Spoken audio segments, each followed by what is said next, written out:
Hey Chris, can you give me a quick sound check? I can hear you, Brad. I was going to do a quick check when we get started. I'll check you off.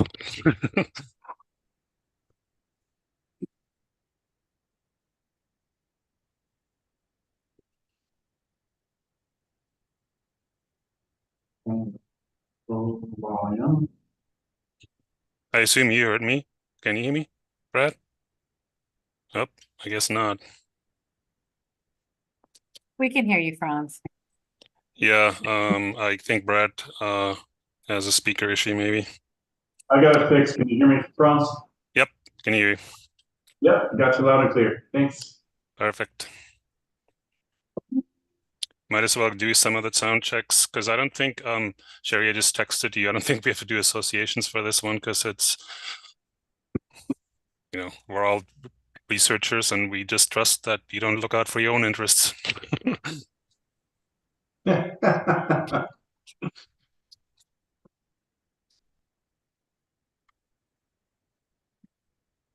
Think Sherry's not hearing us.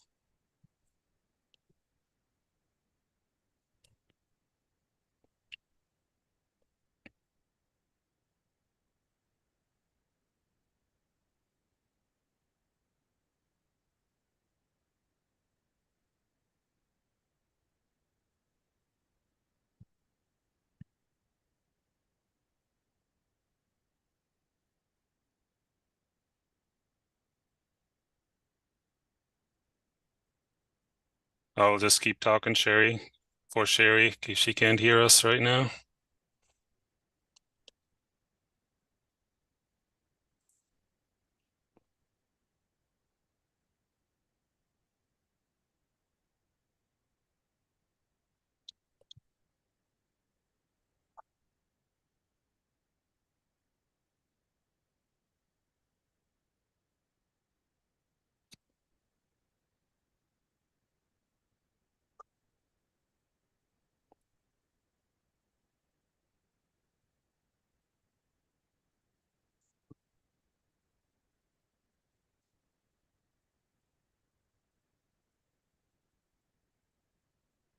Since some of you are here, can you just do a quick sound check before we even get started? Chris, can you hear me?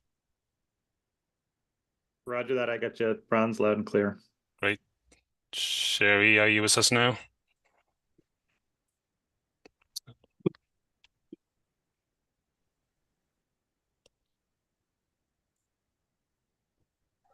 Give me a thumbs up if you can hear me.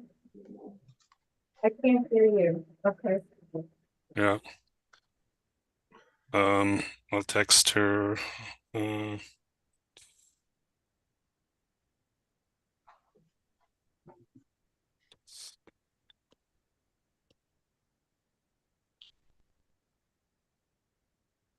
That's not my.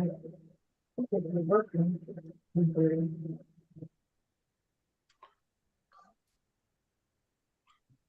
Sherry, you sound really distant too. Yeah, she can't hear us yet. Oh, I can hear you. That's good. Can yeah. check you up.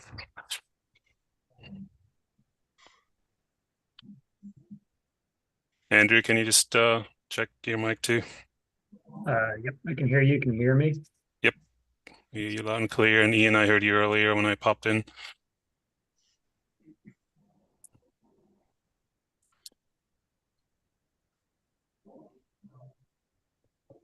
Let's see a few others. Jason, can you? Yeah, I can hear you loud and clear. Okay. How about Mike Downs? Yep, you're loud and clear. Great, thank you. Fabio? Yes, loud and clear. Perfect. And Sam, you can hear us too?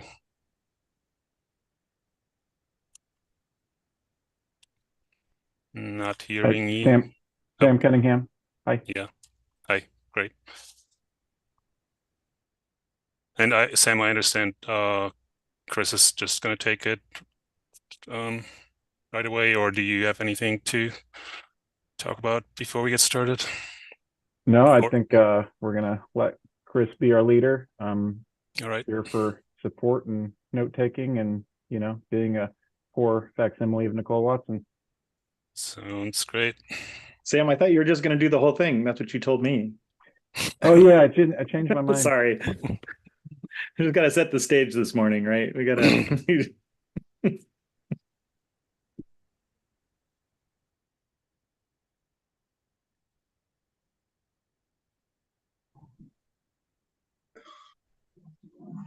Keep an eye on your mics and mute those. Martin, you're still unmuted. Sherry, I think, still can't hear us. I just got it. I'm gonna take it now. Can you hear me again? Yes, we can. Awesome. Okay. Great. Thank you, Kayla and Maria. Okay, I'll give it just a minute here. Kaylin is online too, I see her. Can you hear us?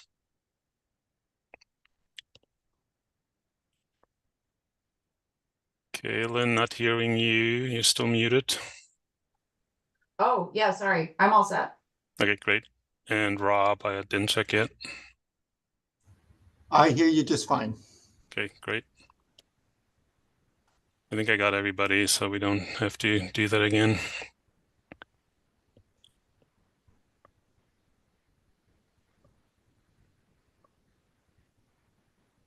And can I just get, I don't know if I assume people in the attendees can hear us fine as well.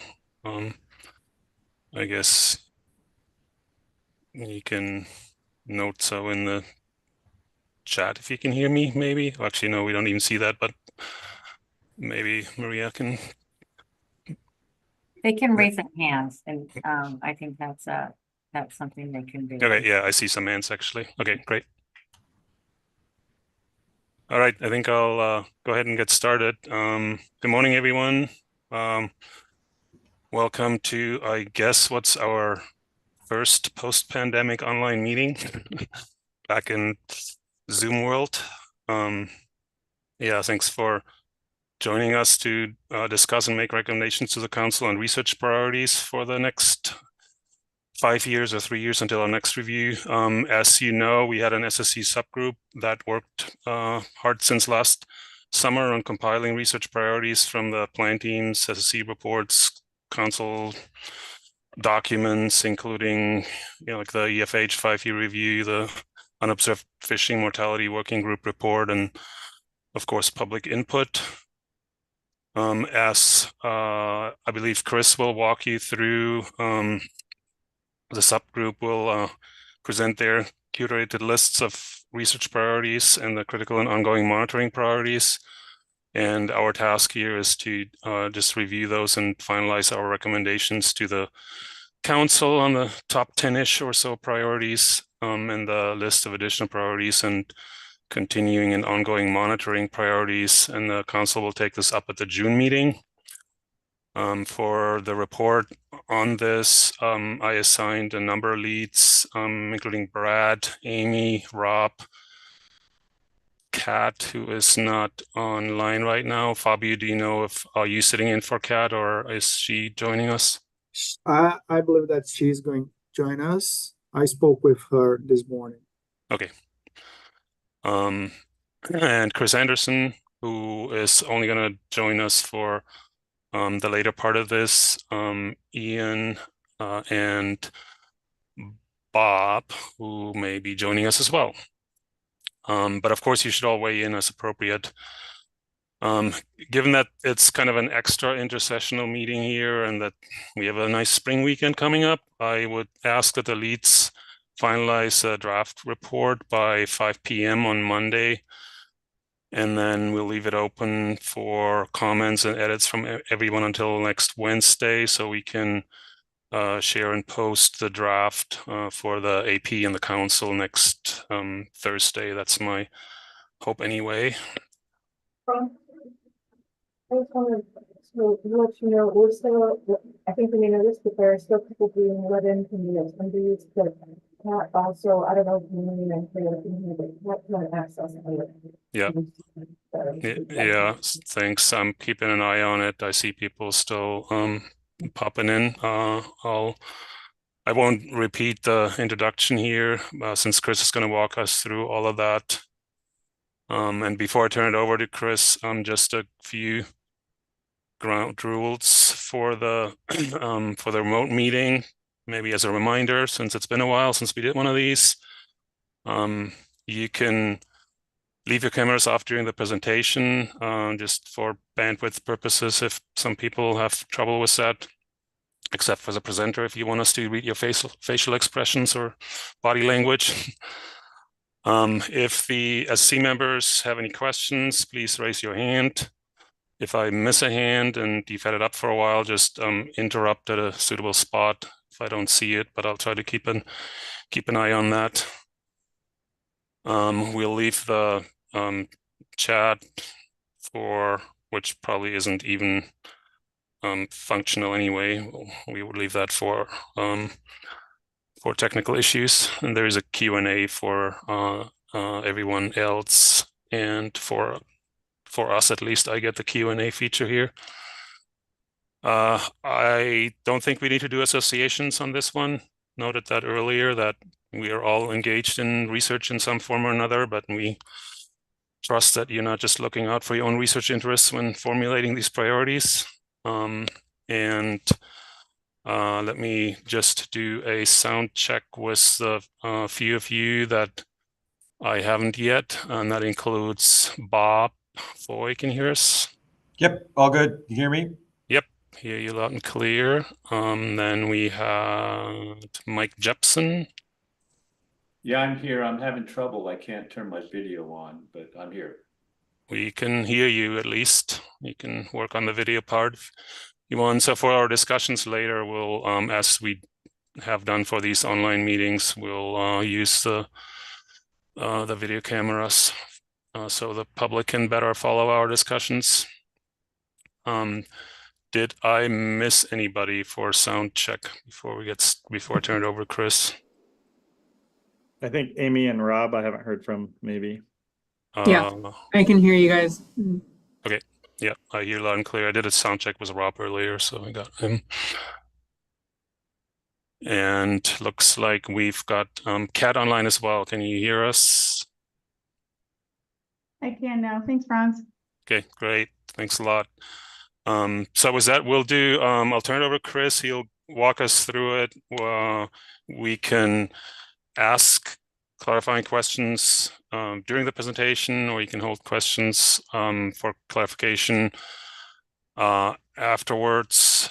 Then we will take public testimony, and then we'll have our discussion. I intend to maybe take a couple shorter breaks, and hopefully we can get through this fairly expeditiously. So Chris, go ahead and take it away. Yeah, thanks, friends. I think the easiest, as long as Maria or whoever and Sam in the background, will be for me to just share my screen. Then I can, if I need to do any edits further down the road, down when we make decisions or do something like that, that might be the easiest. I'm going to try to do that now just to make sure that we're there. And if I can get a confirmation that you see. Yes, slides. we see your screen. Excellent. Well, I'll just jump in then and we'll get to it. So welcome everybody to Research Priorities May 2024. You see the title slide with Allie and me and Sam. So Sam is stepping in for Nicole. Thank you, Sam, for doing that. Allie is out. So you get to listen to me today. So sorry for you guys. That's just the way it goes. So first, we really wanted to acknowledge all the public participation and input that we received over this iteration of the research priorities. That was certainly a big recommendation from the last go around, and I think we did pretty good. And we got a lot of great public participation and input from that. So just want to make sure that that's clear. I want to acknowledge all the review teams, the Bering Sea FEP, the crab plan team, groundfish plan team, scallop plan team, social science plan team, and the SSC subgroup as a whole that acted as a catch-all plan team for research priorities that didn't obviously fit under one of the other plan team groups. So they did a lot of work. It was great. Thank you for your input and participation. It's actually made the whole process, I think, more streamlined and more transparent, and I think guided us to this endpoint, which is, in my opinion, an improvement, but we'll see how it goes. I think, again, just thanks for everybody's help on that. So today, my talk or the presentation here, part one by Ali, which is now me, is kind of just to review some of the action items and the agenda for this. Our purpose, this is just to get everybody up and on the same page this morning, SSC members and the public. Description of the process this current year, a quick debrief on the process, and then a quick review of the 2021 top priorities to get us all kind of in the right mindset of what we did last time, what was on that list. And then the second part, which is really me, we will review the draft curated lists, the top priorities, and the critical ongoing monitoring. These are all links on the e-agenda, so please feel free to follow along there if that's better.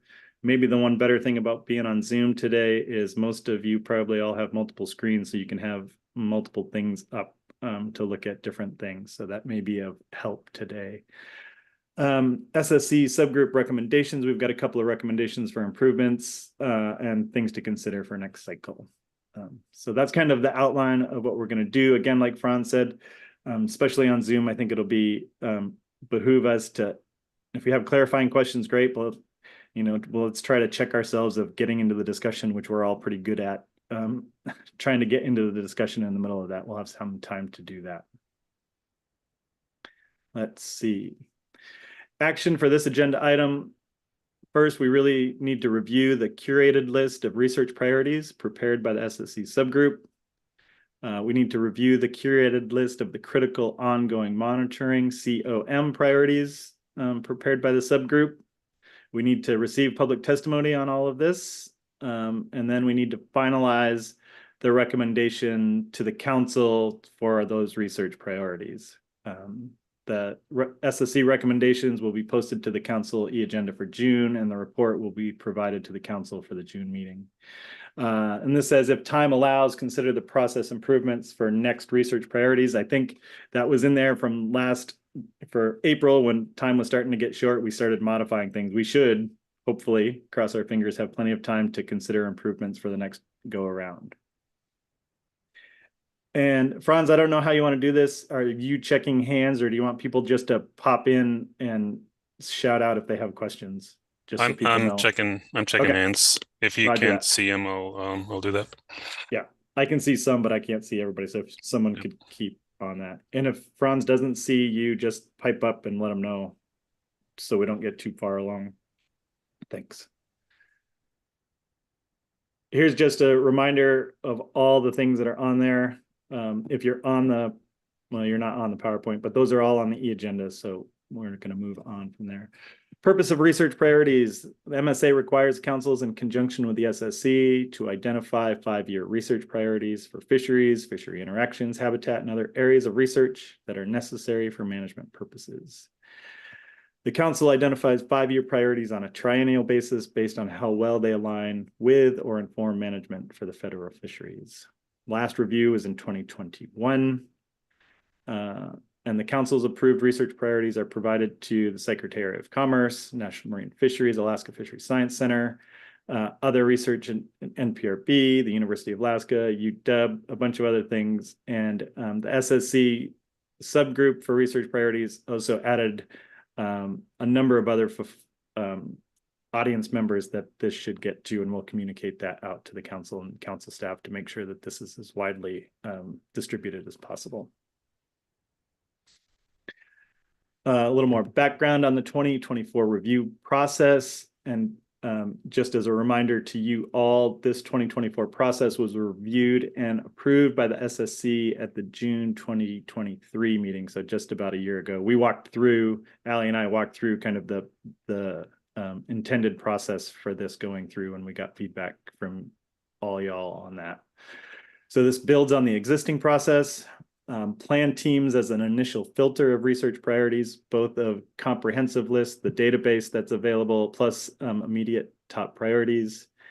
The SSC will amalgamate all the inputs and identify a top 8 to 12 priorities. That's what we're doing now. And then the council reviews the SSC recommendation and adopts priorities, and they will do that in June. The big thing for this year is we added a new defined pathway for public input. There were opportunities to suggest new research priorities through online public solicitation period that was open July to October 31st, and that was pretty well utilized by lots of folks. There was also an opportunity to comment on which projects are prioritized at all the plan team review meetings, and those were scheduled and held between November and January. And then again, the SSC took that up a little shortly on a condensed scale in February. So we did all of those things as that. So here's an overview of the process. We just, again, this is a reminder, and as a reminder for folks to think about when we get to any recommendations you might have to improve the process in the future. So we had new submissions through the online portal from July through the end of October. We had the existing research priorities through the database that have been built for the last number of years. And then we had new submissions from plan team members between November and January 2024. So that's that top row of 3 boxes. Those were all brought together and sorted through and categorized by plan team expertise. And then those were distributed out to each of the plan teams for an initial review. So we put all of those things together, and then council staff, to the best of their ability, distributed them out to the appropriate plan teams for review. And again, on the bottom, you can see all the different groups, plan teams that explicitly reviewed in a public forum, all of those different submissions.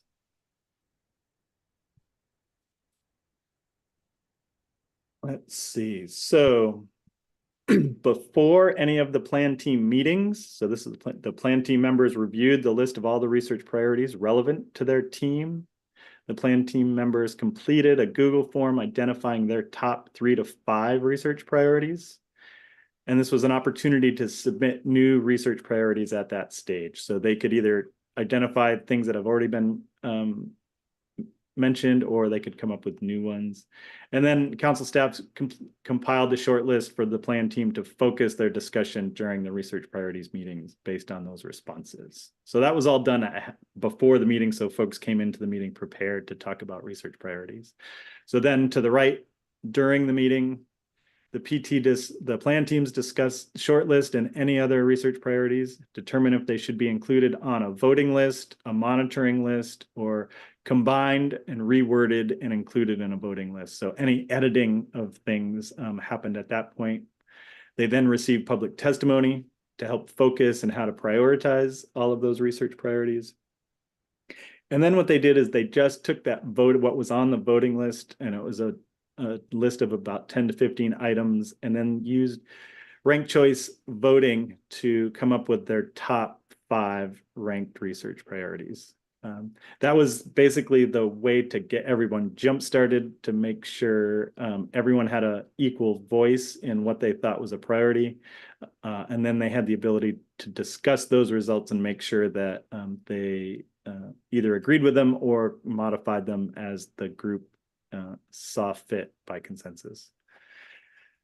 After the meeting, they compiled a report, which we saw, it was presented to us, complete with rationale for the prioritization, and it was provided to the SSC for the February meeting. SSC review plan team reports at the February meeting. For us, February 2024, SSC initial review. We review the recommendations for the plan teams, the top 5 from each team. The SSC members can suggest new research priorities at that time, modifications and existing submissions. Remember, we had because of a truncated time, we allowed SSC members to provide us those via email after the fact, and we were running out of time. When we did receive some public testimony, someone have to remind me, I don't even remember. Did we receive public testimony in February? Franz, do you remember? Just written. Yeah, okay. Actually, in February, we did have, because we had, 2 testifiers and, 4 testifiers. We did that even though we didn't have another session. Yeah, Sherry, you may need to check your mic. You sound really muffled, distant. So maybe you can kind of work on that when next time. But yeah, we got the message. Thanks. Excuse me. So then, after the February meeting and before the April meeting, or before today, the SSC subgroup reviewed all this information. We reviewed the input from the plan teams and the SSC. We developed a candidate list of, it turns out to be 12 research priorities to create the top 10 list that we're going to push on, or whatever we decide. And we reviewed and discussed past minutes and recommendations of the SSC for research priorities. And then so on the right with the "We Are Here" chunk, we are now in April, but now May. The SSC subgroup present the candidate list. That's what we're doing right now, or we'll do in 10 minutes. We will receive public testimony on the prioritization of those research priorities. We're not taking any new submissions at this point in time. We have what we have. We've had lots of input and places to provide input for new submissions. And then we're going to finalize the research priority list and propose new research priorities if we need to be added to the database. And then we're going to get some feedback on the review process. And then the SSC reports to the council. And there we have it. Next slide. Things just to talk about things that we've done, and there's the link is under the report card link on the e-agenda if you want all the details. This is a very abridged version of some of the things we did and did not do over the last iteration. The 2024 process incorporated the vast majority of SSC improvements identified in 2021. And I didn't put them all out here just for brevity's sake, but please go back and look. And if we missed something, and we will also, as we do this, the next iteration, we will go back to that report card and take up things that we didn't get to. Advanced planning and prep work by the SSC subgroup. That I think was the biggest win. One of the biggest wins that we did is that all the prep work by the SSC subgroup was super helpful in making this work. The major emphasis of being more transparent and having dedicated pathways for public input was much better than last time. There's always room for improvement, and I'd love to hear some of those. And then we want to receive when we received recommendations and input from all council plan teams in the subgroup, not just a stock assessment team. So that was improvement over previous times. Things we didn't achieve or partially achieved on the right here. Status of the research on previously identified priorities not yet captured. The council did not develop a list of emergent management issues over the next 3 years as a starting point for us. So just something to flag. We did it, and I think we did a pretty decent job at it, but it'd be good, potentially helpful to get some additional input from the council on the front end of this. And then critical and ongoing monitoring. Some plan teams provided recommendations, and the SSC subgroup reviewed and revised them, but it still needs an additional improvement. We didn't get sufficient time, I would say, to really dig into all the COM priorities and make it as tight as I would like to see it, but we made some progress. Okay. Recap of 2021 research priorities. This is again just to get everybody reminded of what we did the last go around. You're going to see this kind of format or something similar of it. So I'm going to talk a second about it. On the leftmost column is the RID column. That's the research ID column, and that is associated with the database. So if anyone is interested and wants to link those back to what's in the database, that's where it is. The next one's the category, urgent, important, strategic, or the COM categories, and then the top priorities. On the far right is a column that suggests as whether the council changed or modified what the SSC recommended to them. And you'll see down at the bottom, the last one had a slight modification, and I'll talk about that in a second. Just quickly to go through these, spatial distribution and movement of crabs relative to life history events and fishing, conduct routine fish, crab, and oceanographic surveys in the Arctic Ocean. And I emphasize that because that will be a discussion point later. Develop a framework and collect economic information. Develop stock-specific ecosystem indicators and incorporate into stock assessments.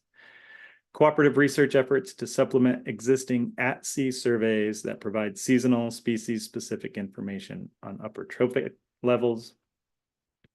Develop tools for analyzing coastal community vulnerability to fishery management changes. Maturity estimates for Bering Sea and Aleutian Island crab stocks. Collection of socioeconomic information. And last, the gap analyses on loss of biological samples due to implementation of EM. So that was what we came up with in 2021 for our top 10 list. And again, the council modified that last gap analysis one slightly, and just to be clear, this is where it is, and they added the bolding to the description part of that. And again, this is just informational, just to let you know that they have the ability to modify those descriptors, but they only added this one extra clause for one of the research priorities in the last go around. Okay, SSC subgroup curated list of research priorities for 2024. So what we have to do today, the subgroup presents, and we are presenting right now, a curated list of research priorities and consideration for the top 10 list for 2024 to 27 SSC consideration. The subgroup reviewed the 2021 top 10 list, all new public submissions, and all the plan team recommended RPs, right? So I just want to be clear, we looked at everything that was submitted. Additionally, the subgroup revised, combined, or added to these research priorities to improve the clarity, reduce redundancy, and broaden topics that spanned input from multiple groups to the best of our ability. Care was taken to minimize any potential change of intent from the original RPs to the best that we could. We had lots of research priorities that were quite similar, and so we tried to do our best as a group to keep those intact. Okay, we're gonna hop right in. Here is the 2024 curated top 10 to 12 list, and it's unranked, just to be clear. We didn't put any ranking to these. The first column is the description. The second column, citations, is where these research priority descriptions came from, what group brought them to bear. And then the last column, related RIDs, are the ID numbers that are associated with the research priority. So I don't know if you can see on the bottom of that, sorry, the ID numbers, just for clarity. If it has an N in front of it, so the first one, N024, that means it came from the public this year through the online portal. The lower numbers, 155s, those numbers are in the database currently. And then if there's anything that says like the SSC sub 001, that means it was a new revision from either one of the plan teams or in this case, the SSC subgroup. I'll back up, in the citations column, it says whether it came from the public, from a subgroup, or a plan team. And some of them have a parenthetical that says SUPP, and that means it came from a plan team supplemental list. So it wasn't on their top 5 list, but it was on a supplemental list. So we just wanted to show that that was the case. Additionally, within the description, at the end of each description, there is a parenthetical with a number. And if those numbers are over 800 or greater, that means that they are either a new research priority or significantly modified from older priorities that we gave it a new number for this go around. So that's just to orient everybody to that. Questions on that before I dig into some of these? Thanks. I don't see any hands up yet. And just for your information, we can't see your mouse cursor clearly. You can or cannot? We can, yeah. Okay, that's great. Thank you for that. Okay, so let's just walk actually, through there's a question from Martin. Sorry. Yep, Yeah, go thanks, ahead. Chris. The little star at the beginning. Could Thank you for explain that. Yep, thank you, Martin. The star at the beginning of some of these is a legend that indicates that these or something very similar to those were on the 2021 list. Okay, I don't want to get too obsessive about it, but some of these have starred ones have a number greater than 800. Yep, So- because they were modified sufficiently that we decided that it needed a different number. So they are not word for word that they were on the 2021 list, but they encompass kind of what was on the 2021 list. Okay, got it. Thanks. Yep. Thanks, Chris. I think we're good to go. Okay. So let's just walk through these. So the first one, further research to reduce Western Alaskan salmon bycatch in the Bering Sea groundfish fisheries. This is an 808 in parentheses, so this is new or modified insufficiently. This research priority came from the public, it came from the SSC subgroup, it came from the groundfish plan team, it came from the social science plan team supplemental list. And here again are all the different explicit research ID numbers that go along with it. So the short of this is lots of folks thought that this was a research priority in different avenues. The second on the list, quantify the magnitude of fishing gear impacts on crab and their associated benthic habitat and develop fishing gear innovations where needed. This was again cited from lots of different avenues, the public, the Bering Sea FEP team, the crab plant team, the SSC subgroup, the council, and it was on the groundfish plan team supplemental list. And again, lots of direct research priorities in the IDs here. So this came from a lot of various places. Third, evaluate direct marine mammal. Oh, before I go too far, the other thing that this doesn't show as a citation that it should is that because a number of crab plan team members and SSC members were on the unobserved fishing mortality working group, that this really also incorporates a lot of the discussion that was undertaken in that working group. And likely we can talk a little bit more about that later, but just so everyone knows that those things in the working group report do kind of fit under this research priority here. Third, evaluate direct marine mammal fishery interactions, including feeding on discards and spatiotemporal trends in bycatch and potential mitigation measures for marine mammal conservation. 810, so this is significantly modified.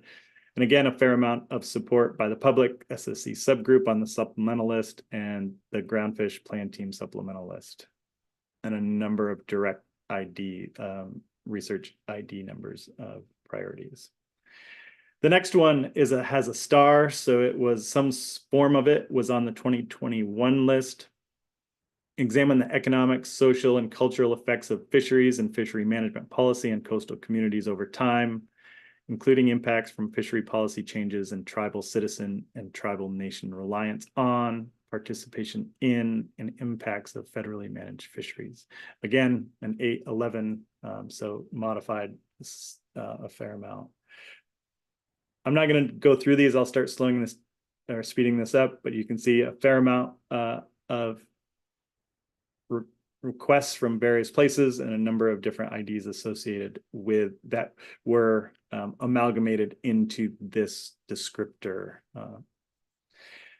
The next was also on the 2021 list, develop actionable ecosystem indicators relevant to single stock species assessment and ecosystem assessments that address climate change impacts on managed stocks. The next one was also on the 2021 list in some form, continue to acquire basic life history information with an emphasis on improved estimates of size or age at maturity to advance understanding of the mechanisms for how maturity changes over space and through time. Again, a fair amount of support for that. The next one was also on the 2021 list, increased understanding of spatial distribution, habitat requirements, and movement of crab relative to life history events and fishing. Next, develop predictive tools and models that evaluate the impact of multiple projected climate scenarios on managed resources to inform management options related to ecosystem production and resilience and adaptation of fishing communities.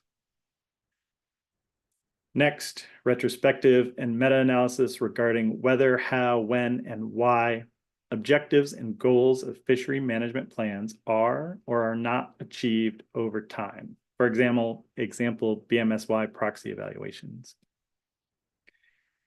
The next one was on the 2021, designated by the asterisk, the Norton Sound Red King Crab case study. And that's why that number is a 731. It was in the database already, and it was on the 2021 list before.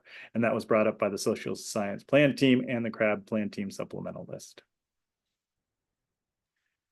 Next, improve surveys in untrawlable habitat, particularly for rockfish, Atka mackerel, sculpins, and snow crab.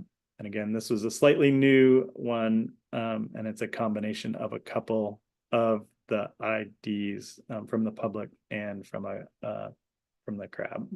So, and last, improve discard mortality rate estimates for scallops, crab, and groundfish stocks by gear types. So those are the things that made our curated top 12 list based on public input, all the previous database entries, all the recommendations from all the different plan teams, and the public input from there.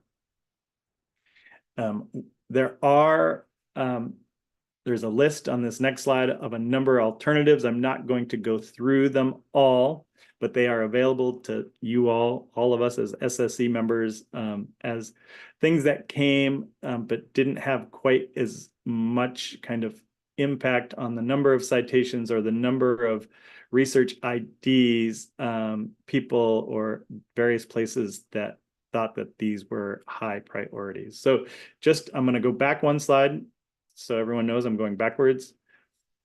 Just visually taking a look at the citations column and the related RID columns, what you'll clearly notice is that these top 12 have lots of interest from lots of different groups, and the number of research IDs that are associated with the descriptions there's also a number of those.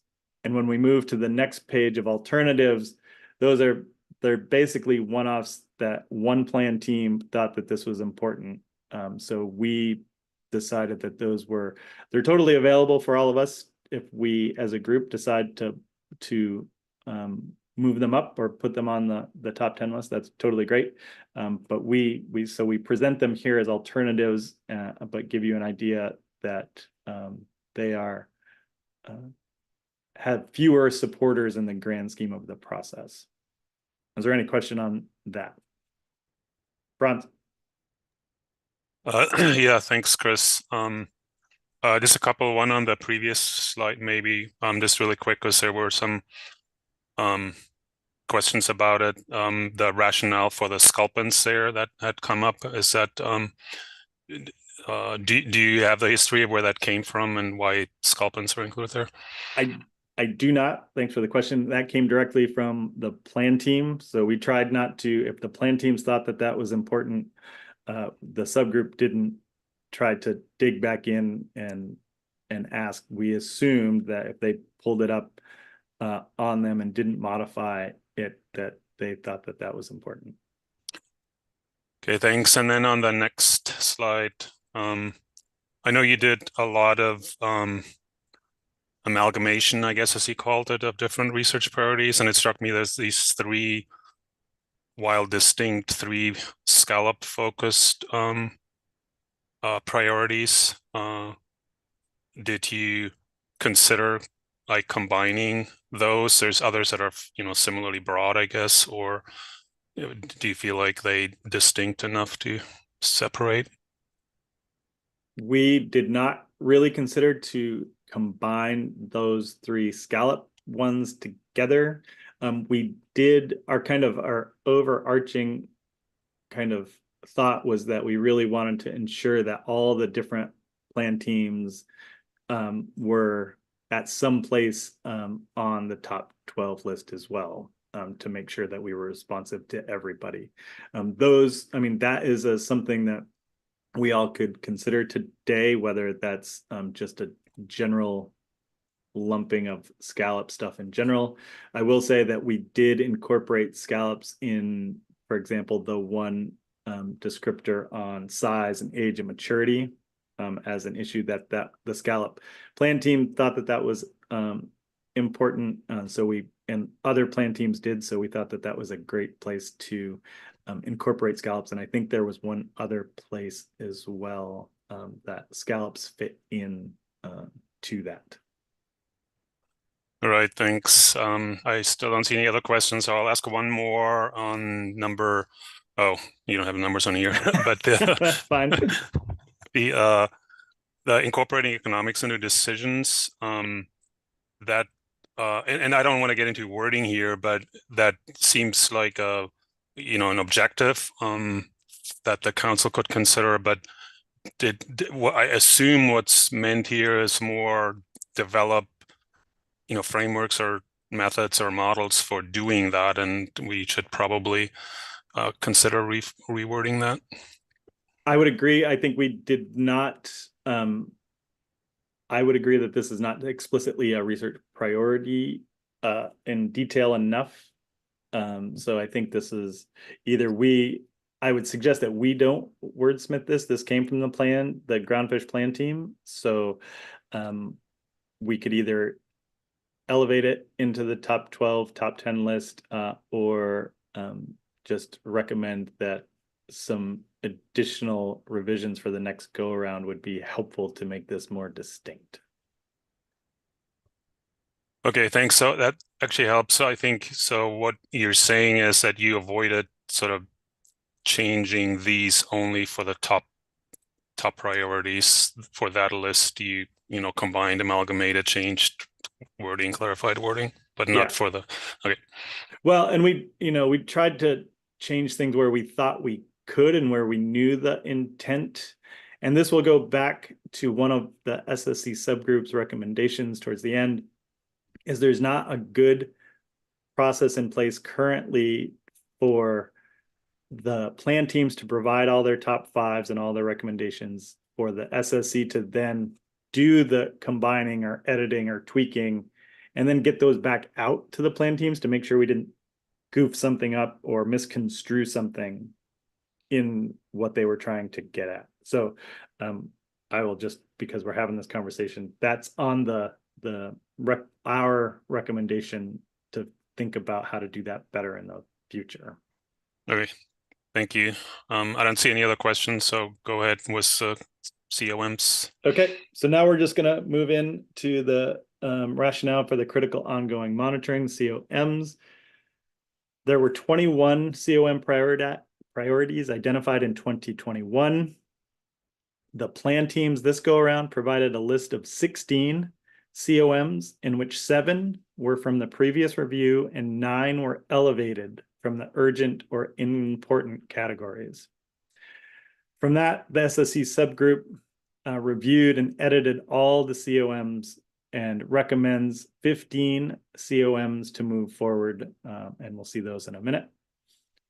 As with the top priorities, the subgroup revised, combined, or added to these COM priorities to improve the clarity, reduce redundancy, and broaden topics that span input from multiple groups to the best of our ability, without changing the intent if we could.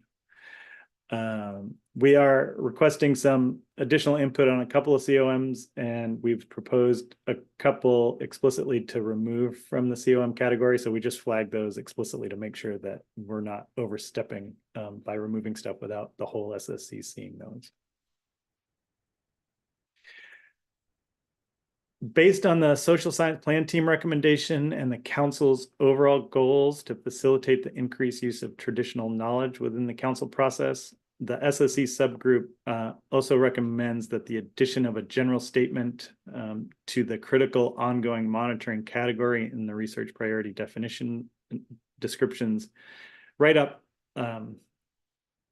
regarding the traditional knowledge. So the social science plan team and the council, well, the social science plan team had a number of things in their top list that were not explicit or direct research priorities, but were super important. And so this is where we tried to incorporate this as a broader statement that we really wanted to encapsulate as part of the critical ongoing monitoring because of its overall importance in how we do our research.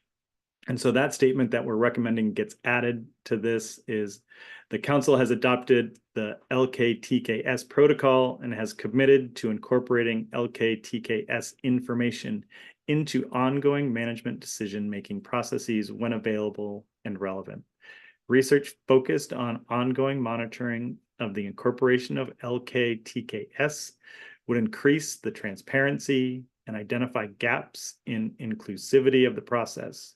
There are numerous ways traditional knowledge will strengthen all research priorities, including offering new frameworks for analysis, fostering relationships between Indigenous and Western scientific researchers and communities. And I think that one clause is super telling. It will strengthen all research priorities. And so that's where we felt that having it explicitly in the top 12 list wasn't appropriate, but having it more of an overarching in the critical ongoing monitoring and research kind of section of this was there. And I put in that last phrase of critical ongoing monitoring in research. Just it's not what we call it today, but it's something that we can think about in the future when we really think about COMs and revising this and whether we want to think about how we are naming that to incorporate the LKTKS portion of that. So I will stop there for that.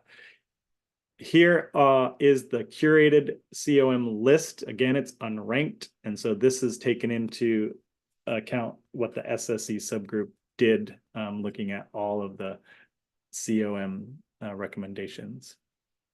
Again, on the right are all the citations like before and all the related research IDs like before on the right. Continuation of state and federal annual and biennial surveys. Maintain the core biological and oceanographic data necessary to support integrated ecosystem assessments. Evaluate interaction between fisheries and marine mammals. Assess vital rates of stellar sea lions. Assess the health of stellar sea lions.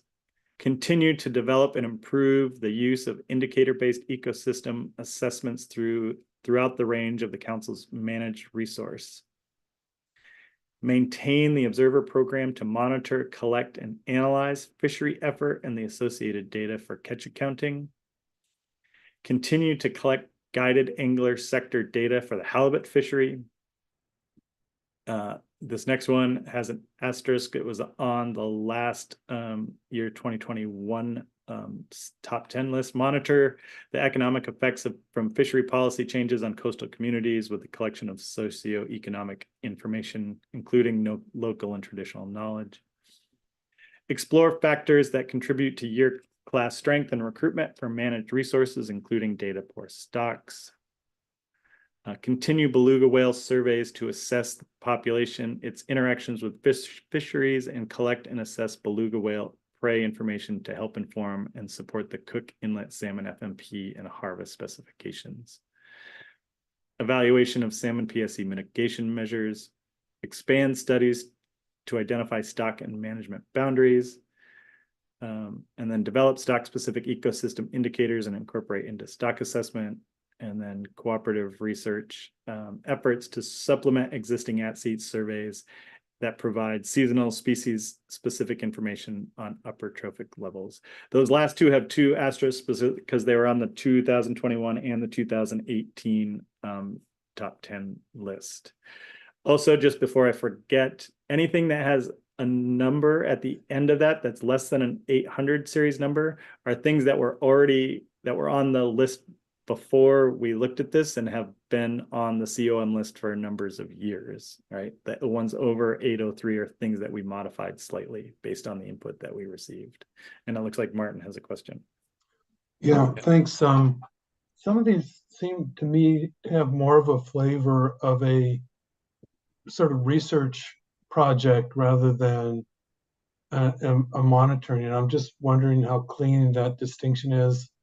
I mean, the obvious one is explore factors that contribute to year class strength and recruitment for managed resources. And that's, why is that an ongoing monitoring? Why is it on this list? It's it's on this list because if you look over to the right, it was a combination of of ID, whatever the research priority 171 and 208 were. And so the SSC subgroup took those two COMs that were already kind of approved and have gone through previous years, and we felt like we could combine them into one to make it more efficient and still keep the intent of all of that. I totally agree that a number of things on this list, whether they should or should not be on the list, that is another recommendation that the SSC subgroup has, that we spend some time in the future really making sure that this is what we want it to be. Okay, thanks. Yeah, that clarifies it a bit. It does seem like the benefit of making this on a monitoring list separate is that you're able to, prioritize things like surveys and, that we're using, and to manage the resource. And it's, some of these just don't really, they're not really part of that sort of monitoring effort. And so it seems like maybe they belong somewhere else. And yeah, if it's just a process, I mean, I don't know how hard it is to remove something once it's here. Apparently things stay on forever. So it's not easy to sort of make those changes, but it does seem like that, sorry, I'm starting to discuss, but thanks. And just to be clear, Martin and everybody else, just when you look at the related RID column, this really just, we weren't really trying to change anything. We were just trying to make things more efficient. So in that one, we combined two of the pre-existing COMs, and in the one above it, we combined 4 of the pre-existing COMs because we thought it was a better wording and a better use of space and efficiency. But we didn't do exactly what Martin is asking, is really to dig in and are these explicitly supposed to be there? We're assuming that they were on the list prior. We gave it a lot of leeway to keep it on the list as long as we made some improvements that we thought were beneficial without changing the intent of things. Thanks, Chris. We have some questions from Sherry and then Kat. Thanks, Franz. Can you hear me better now?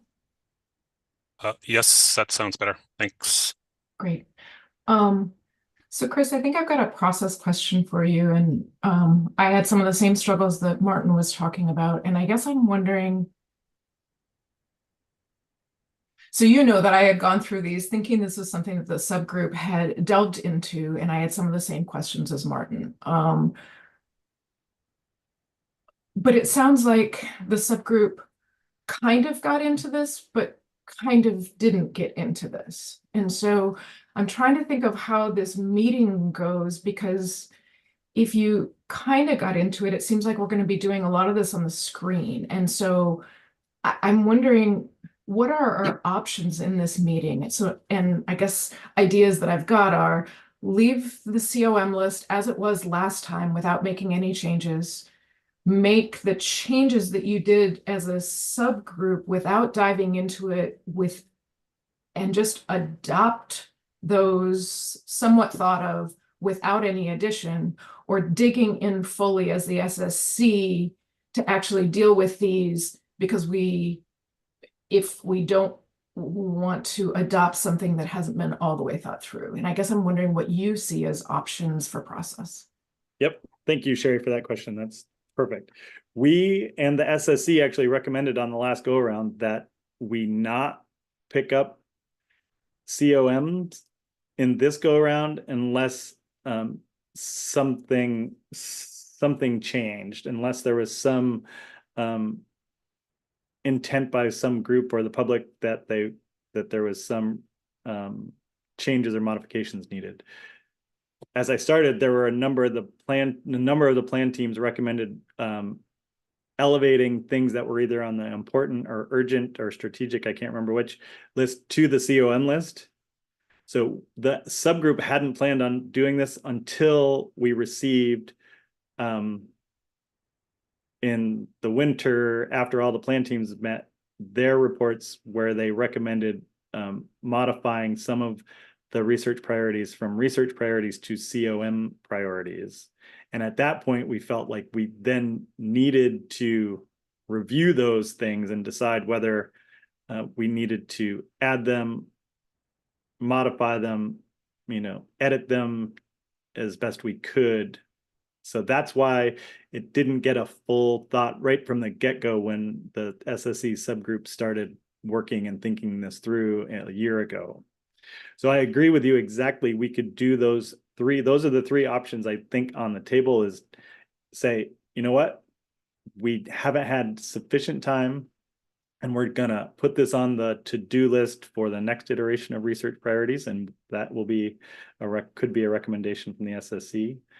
I think from my standpoint, just because I was part of the process, I think the SSC subgroup did a pretty decent job of making edits and improvements that it is, while not perfect, it is noticeably improved from the previous COM list that could warrant us to just say, look through these, make any further minor modifications, not dig into it, and go from there. That would be totally fine, and kind of would be my recommendation, to do that in between step, and we get it 80% better and not 100% better. Or we could dig in and try to do this whole thing, and I would absolutely recommend against the SSC doing that on this iteration, because we don't have I would say we don't have the time or the space to really think through all of the details that we want and what we want on the COM list into the future. Can I ask a follow-up, Franz? Yeah, Sherry, go ahead. Of course, I'm going to make it a two-part follow-up, which is really two follow-ups, but I'm going to give them to you both. The first one is, if we don't do anything, do we have a way to track what was done so that we could pick it up later? With this slide, I'm guessing we do, but I thought I'd ask. Yes, very easily we have, and Nicole put together, and we have a active spreadsheet in the background of how everything changed and kind of how it moves, so we can track that fairly easily. And the next SSC subgroup moving forward can pick that right up and move and use that as a starting spot. Great. And this second part of that, which is totally different, is our top 10 list.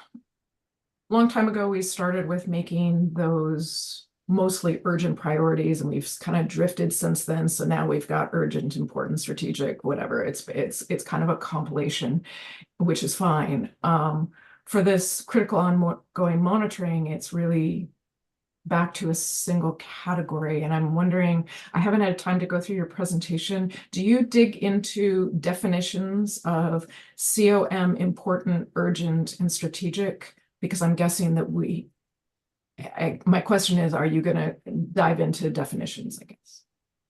We did not dive into definitions on this go around. I think that is also a very good recommendation for the future. And frankly, what we need to do to some extent is any of the new ones, we didn't explicitly label as urgent or strategic or important.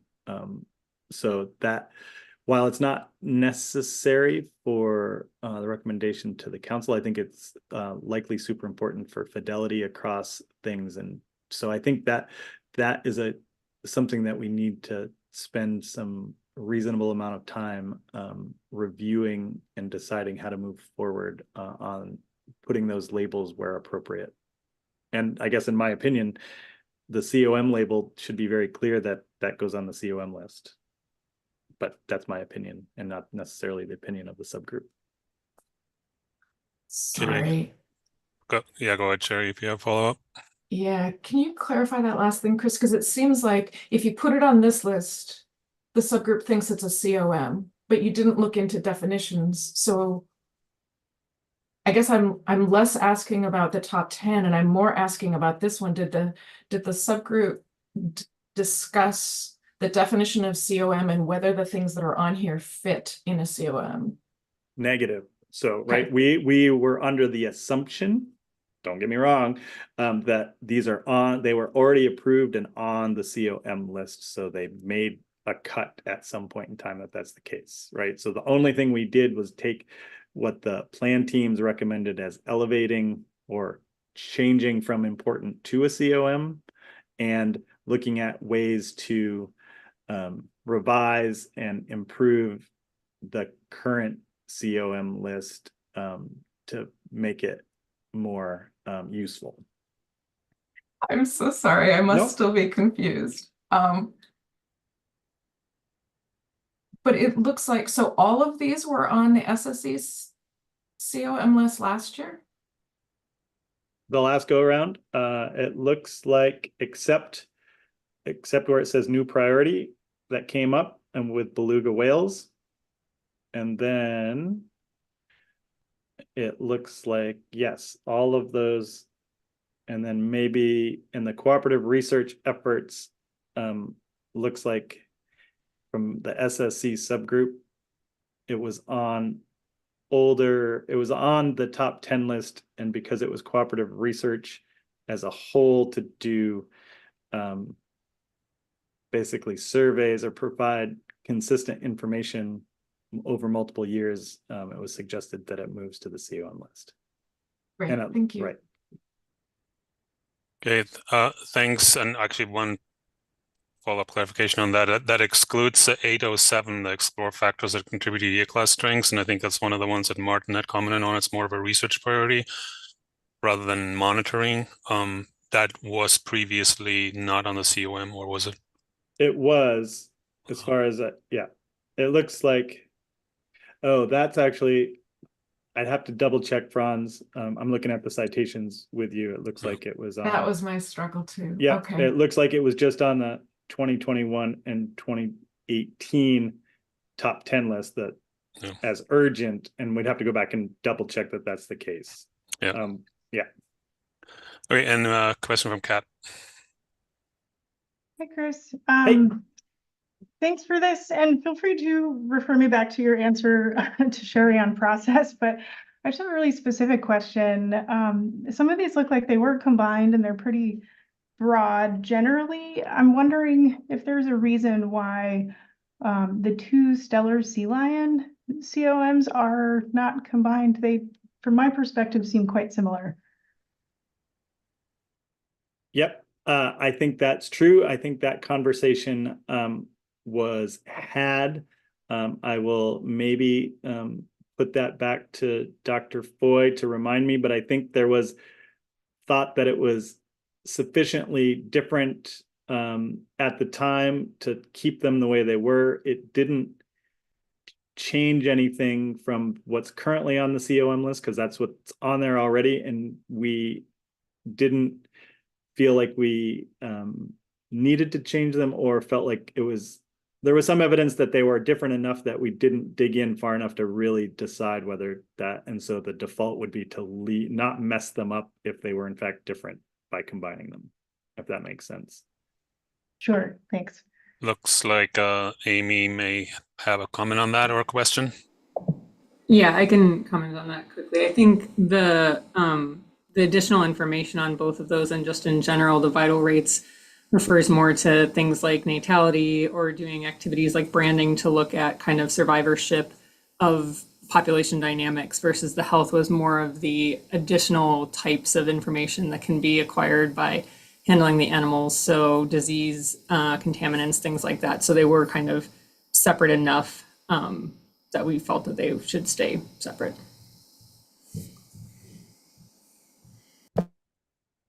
Okay, I think that's all the questions. I do want to be mindful of the online exhaustion. Why don't you go to your next slide because that relates Yeah, to... we're almost done, I think, Franz, from my standpoint. So okay, yeah, maybe we'll go through and then take a break.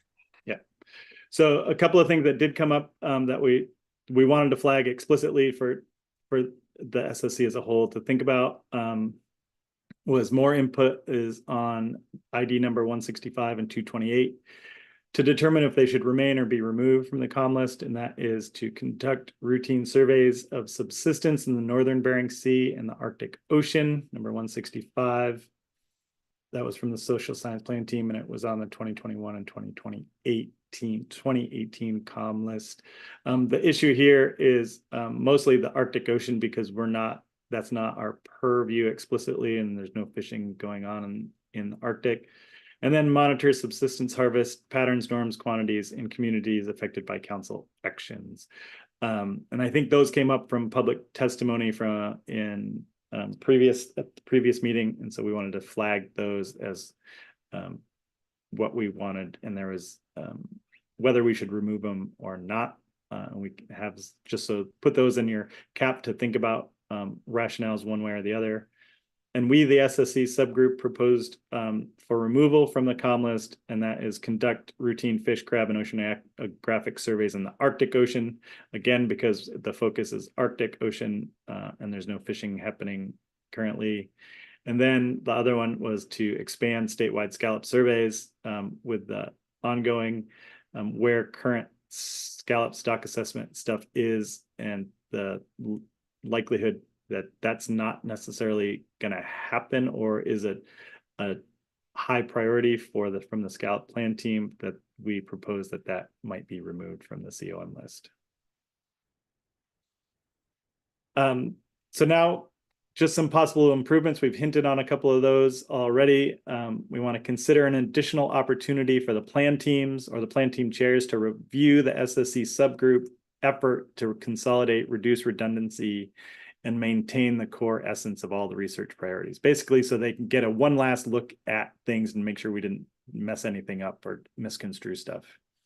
The other one was that the SSC subgroup, in collaboration with the council staff, review and recommend updates and revisions to the database, and especially, for example, is when to retire a research priority if it's been there for a long period of time, how to go about doing that.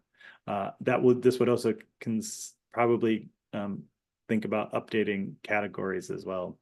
And last, and we just spent a bunch of time talking about this, a more thorough review and a focus on reviewing those COMs and what's on those and the rationales behind them to make sure it's as tight as we want. So last, just to, oh, go ahead, Sherry.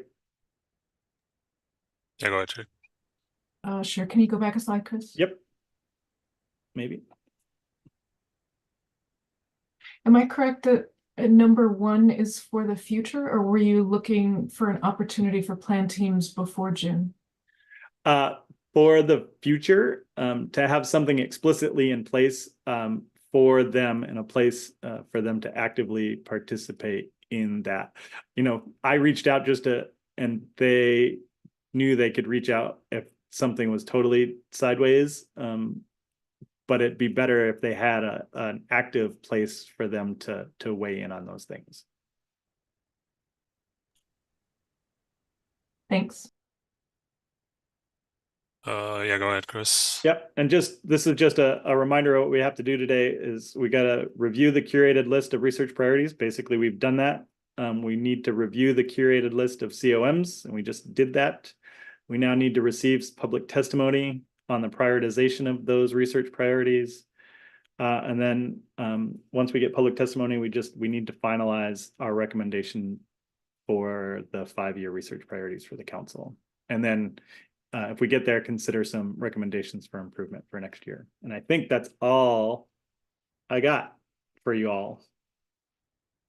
Thanks, Chris. I'm tempted, I don't see any hands right now, so I'm tempted to take a 10-minute break. And if there's any other sort of clarifying questions on this, in terms of what the subgroup did or didn't do, we can take those up at that point, and we'll then take public testimony and then go into our discussion. So let's just break. I have it 10:12. Why don't we reconvene at 10:20?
All right, hello everybody. Feel free to turn your camera on if you're presentable, or even if not. So we do have a chance to ask any other sort of clarifying questions before we go to public testimony. And I see that people have been promoted for that already, so I cannot see the, oh, maybe I just didn't. Yeah, Franz, because I'm not sharing my screen anymore because you're all seeing everybody else. Yeah. Either No, you're sorry. gonna need to pull it up directly, everybody. No, sorry, I was just looking for signups for public testimony, and I hadn't refreshed, but there is none signed up right now, so I'll just open it up for questions, any other clarifying questions before we go into discussion.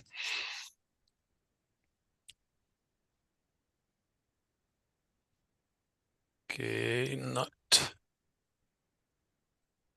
all right, not seeing any questions. So I will. I have a quick question for Chris.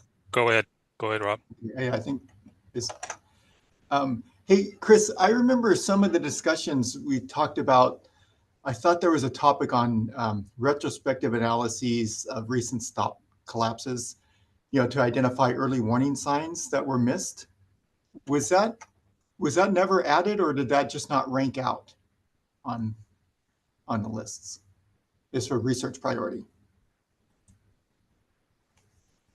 I can't answer that right off the top of my head. If it didn't rank out, we'd have to go back and look at where it was and try to locate it. I'm just trying to look. I don't think the one priority of retrospective and meta-analysis of objectives and goals of fishery management plans is that one. I don't think I feel like that's got a slightly different intent.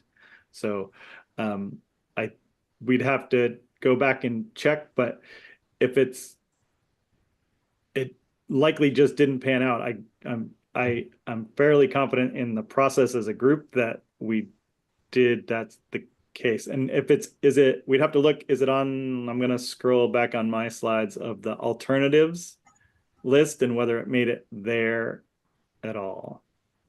And I don't know that it did. I'm looking at it now. So okay, we can try to look through and see where that was. Do you remember where that came up? I just remember it as part of some of our discussions for some priorities. But yeah, I guess I'm not sure if it really ever got added to the list. And I thought it seemed like a pretty high priority for folks. So I was just curious that, I didn't see anything relevant to or similar that ended up showing up on the final list. So I was just curious. Yep. Okay, thanks. Martin had a question. Yeah, Chris, it was on that secondary list. There was an item that had something like incorporate economics into decision making. Yes. And is there a little more detail there? I mean, it's something we've sort of been wrestling with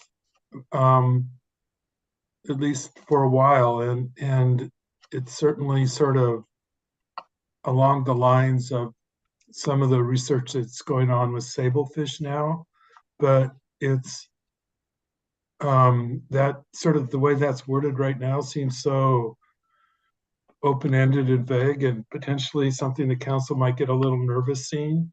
That I'm just wondering if there's a way to sort of flesh that out a bit or word it a little more, because for me almost that might be, we don't really have a lot of, that might be an important priority. And it's just right now, it's the way it's worded. I don't think it's sort of in a way that would sort of justify giving it a higher priority, but I could see. I got two things on that, Martin, for you. It's Yeah. like, yes, I totally agree. And I think that's one of the reasons it made it to the the alternative list and not kind of what we thought was going to make it to the high. It's pretty vague in the grand scheme of things. I would also suggest this is exactly one of the reasons that in the process as a whole, if we had one more iteration to have some feedback with the plan teams that brought them to us, we can say, we know this is, what do you really mean here? Can we get some more detail on that? Because there may be a kernel in there that's super useful and a priority, but this is what we received from the groundfish plan team.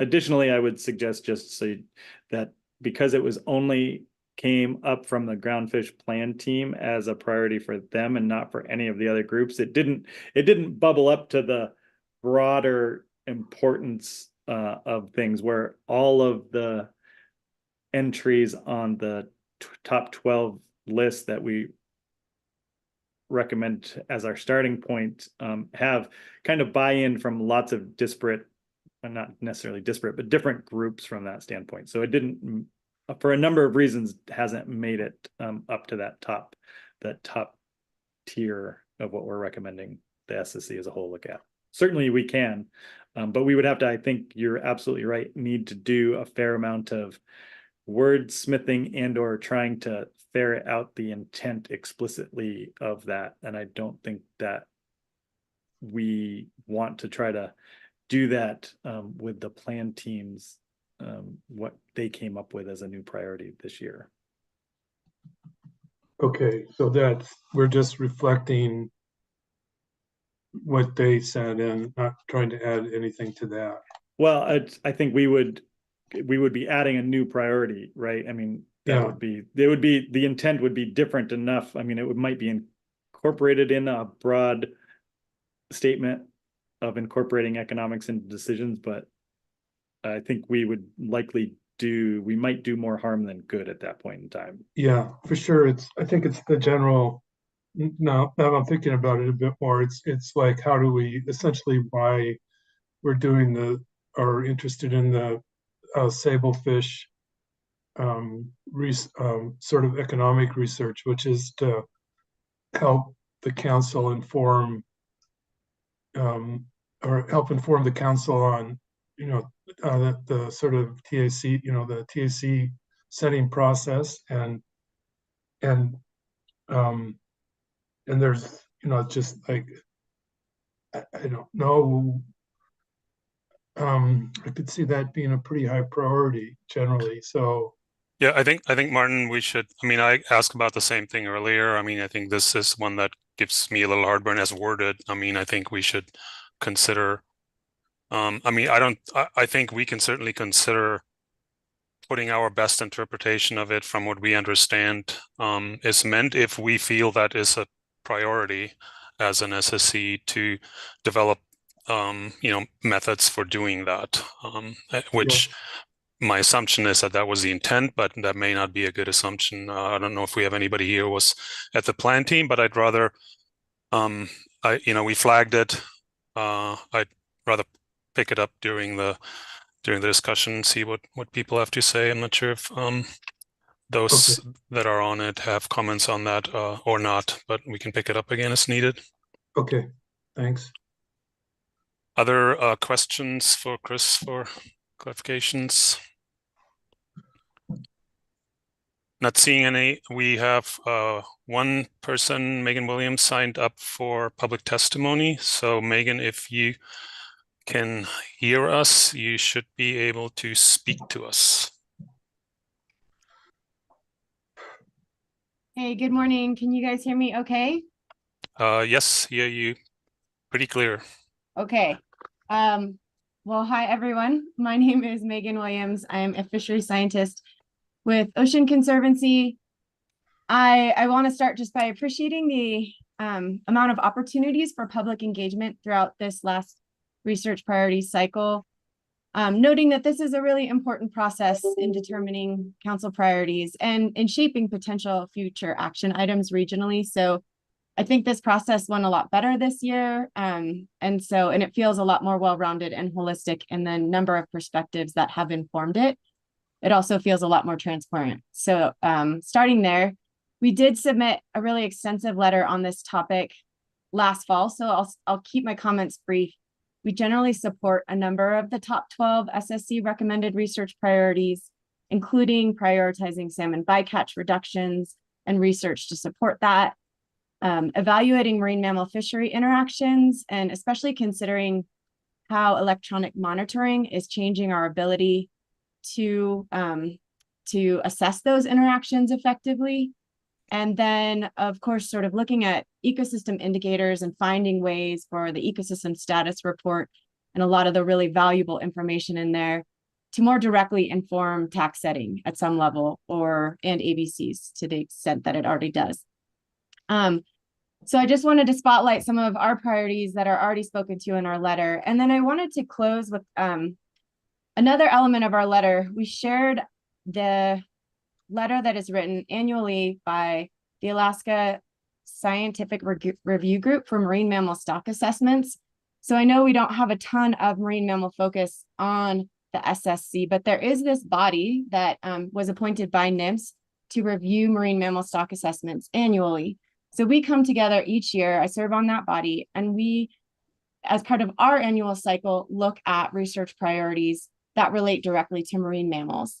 And I just wanted to flag that process occurs. I feel like there's not a ton of intermixing between the council and marine mammal world sometimes. So I just wanted to say that resource is there. Everything that is generated by the Alaska SRG is public and on their website. And NMFS responds to our recommendations annually.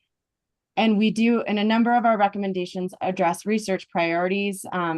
So a lot of our conversations have centered around the increase in electronic monitoring in certain regions and the implications that has for marine mammal interactions and tracking those interactions in particular. And so I wanted to spotlight that as an area of concern. And then, of course, this last year with increases in takes of certain marine mammal species, we'd like to see a little more information share with regards to fisheries and marine mammal interactions more broadly, and how bycatch is tracked at the council and for marine mammals in particular. So just flagging that this body exists, and it would be great. We shared the research priorities from a 2021 letter. And I think the more consideration that's given to those, there are a lot of marine mammal experts, and that could be really useful. And that's all I have to say, and thank you. Thanks very much for your testimony. And it looks like we have a question from Curry. Yeah, thanks for your testimony, Megan. I was just wondering on the sort of timeline in the annual cycle for the SRG's research recommendations. When do they usually come out? Forgive my ignorance, and to make sure we can incorporate them in this process moving forward. So we usually meet in March or April each year, and then it takes us a hot minute to draft recommendations because field season kicks in. But so our formal recommendations are usually out sort of by summer or fall, for what it's worth. And then NMFS will draft formal responses, and that can take quite a bit of time too. And I think maybe the timeliness is less important than just maybe a bit more information share. And so I've been trying to track sort of when marine mammal reports come up, and I could definitely see us just providing testimony and sharing, or I'd be happy to share with the chairs and the co-chairs when they're finalized. So it could be as simple as that. Thank you.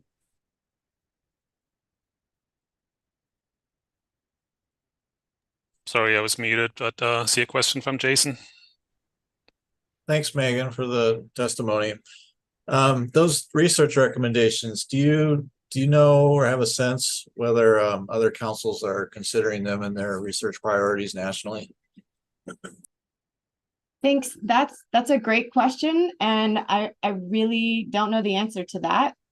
So similar to the councils, there are different regions. There's California, Oregon, Washington, there's East Coast. And my understanding is that there's pretty limited interplay between the SRGs and fishery managers. And in part, the reason I wanted to testify today was to just open that door a little bit more. But that's a great question. I'm not sure. Thanks. Okay, thank you. Question from Chris. And Yeah, then just thanks. sorry, just as a heads up, there was another person who came in late for public testimony, and I'm going to take that since we're sort of in this back in the weird Zoom mode, so people aren't quite attuned to the process. So I'm going to take public testimony from Lauren Devine after this. But Chris, go ahead. Yep. And thanks, Megan, for that. This process question, I can't quite remember off the top of my head. Did you or someone from that group come to the SSC subgroup when we met and provide testimony and input at our subgroup meeting earlier this year? And I'm just the question is trying to facilitate making sure that you guys have a number of opportunities to weigh in and make sure that those priorities are heard. Thanks.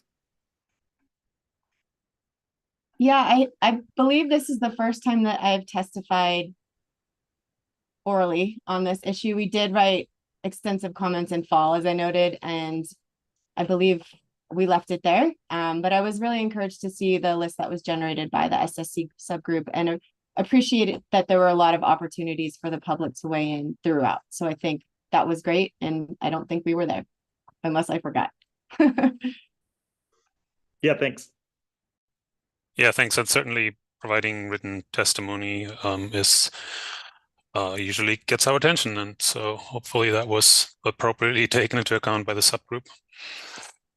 I don't see any other questions, so thanks again for your testimony. And if Lauren Devine is available and can hear us, please go ahead and provide your testimony. I am, and I can. Can you hear me? Yes, we can. Go ahead.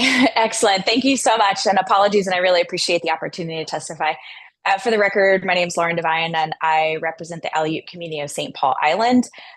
We've provided many comment letters and input, oral testimony and written comments along the way, all along this process. So I'll try to keep this short, but I just want to highlight a few things, and we really appreciate the opportunities that we've had to contribute to this. I'll echo Dr. Williams before me and say we are aligned with everything that she discussed as well. We've been quite aligned for some time with comments and participation from Alaska Bering Sea crabbers and others regarding the crab-related research priorities. So considering, the crab stocks and economic conditions, which are going to persist until crab stocks rebound, we think those priorities around crab are pretty important. Obviously, for the Aleut community of St. Paul Island, the research priorities that can support adequate evaluation of related fishery management plans regarding northern fur seal conservation, which more broadly kind of relates to these marine mammal interactions, are very critical to us. So we would like to see them elevated in this venue. There were a few research priorities flagged by the SSC subgroup for maybe removing from the critical ongoing monitoring list. We think some of those are pretty important to maintain and want to reiterate that those should continue. I believe those are 165, 228. And then I'll just briefly mention 801, supporting research evaluating the interactions between fisheries and marine mammals. Those are, that one in particular includes northern fur seals, and we think is pretty crucial. It sounds like with all of the refinement that we're pretty supportive of the direction all of the research priorities are moving through this next cycle. But I also want to kind of step back and more broadly draw your attention, if you have not been made aware, that there's significant growing formal opposition by way of resolutions and letters of oppositions from tribal governments, sovereign tribal nations, and tribal representing organizations like tribal consortia and ANOs that are very concerned about the perceived interest in commercial bottom trawling in the northern Bering Sea, in particular the climate resilience area, which currently is banned to commercial bottom trawling activities.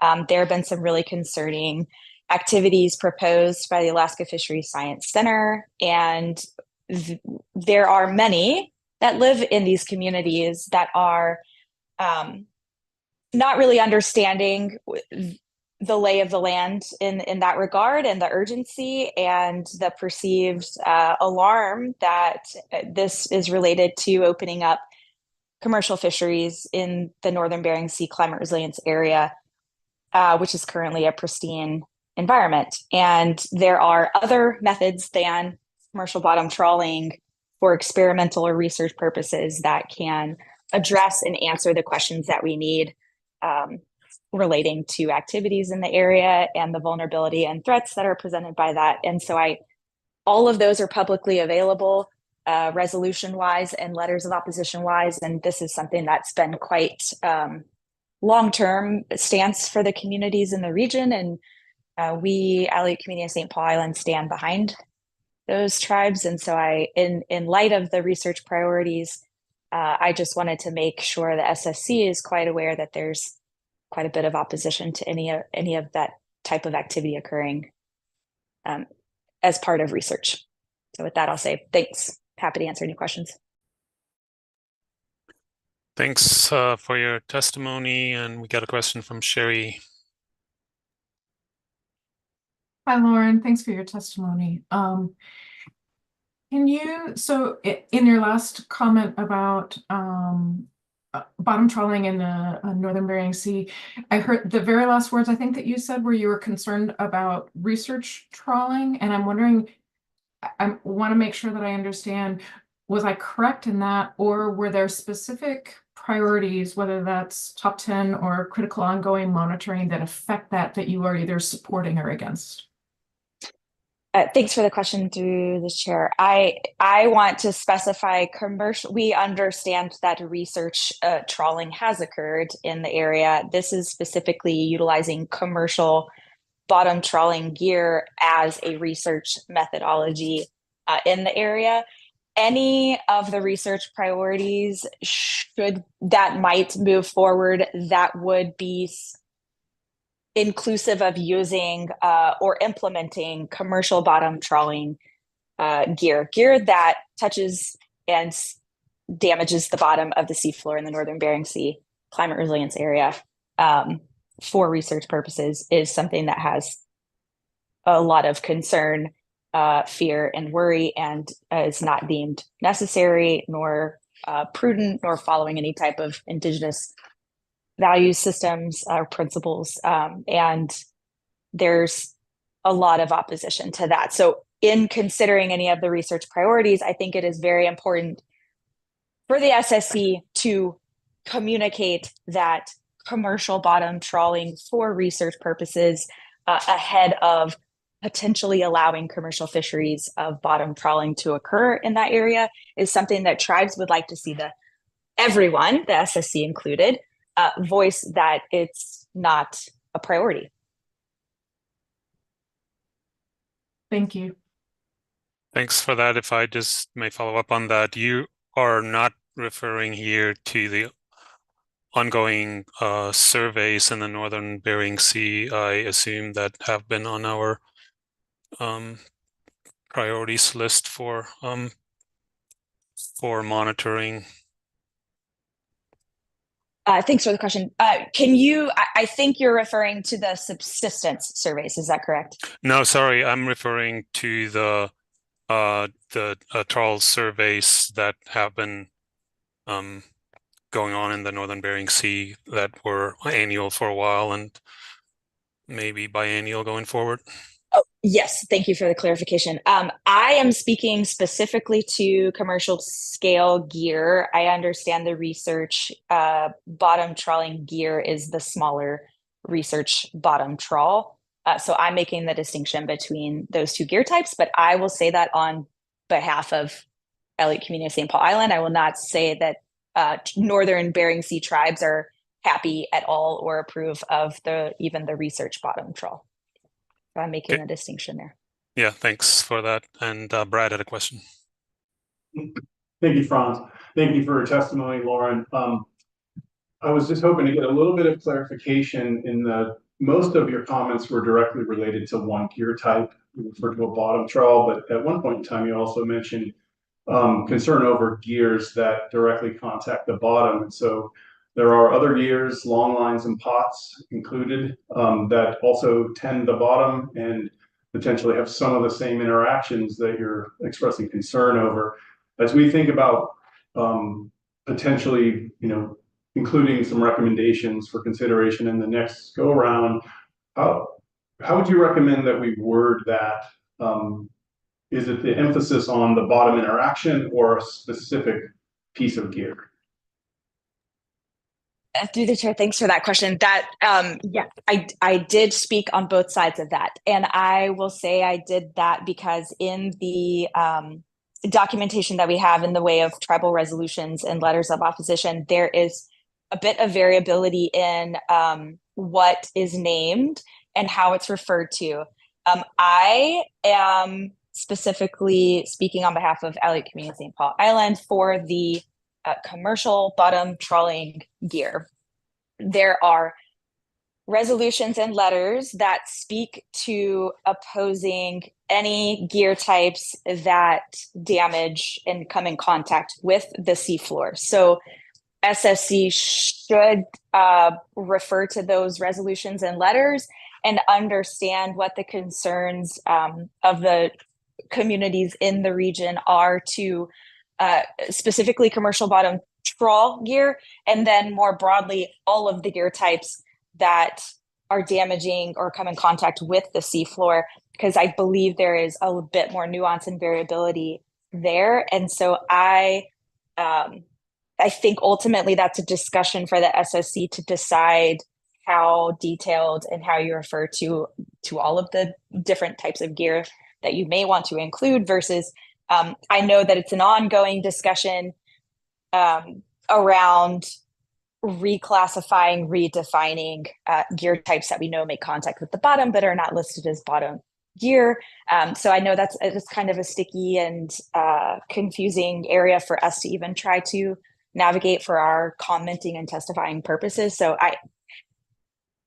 SSC can have that discussion. I would love to see support specifically around really precautionary, scientific guidance on keeping a very vulnerable, untrawled commercially habitat intact. And so I think as it relates to any of the things that might move forward as a priority, that specifically is something that we're pretty concerned with.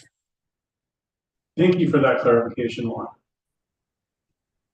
Yeah, thank you. I don't see any other questions, so thanks again for your testimony.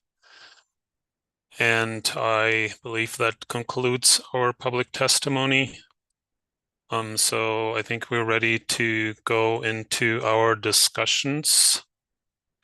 And Brad, if you're ready, I'll turn it over to you. Okay, thanks, Franz. I would like to start off by saying the SSC appreciates the presentation that we received from Chris on behalf of the SSC Research Priorities Subgroup, noting his role as co-chair, and that the presentation detailed the research priority and continuing ongoing monitoring identification selection process. We did have public testimony from Megan Williams and Lauren Devine, as well as written public testimony that was provided to us in April by Gordon Cruz, Lauren Devine, and Linda Bankin. And those letters, for those who haven't seen them in a bit, are posted on that April agenda.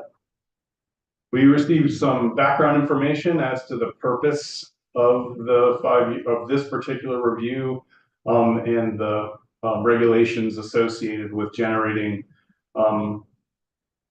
top priorities on a regular ongoing basis with a triennial cycle.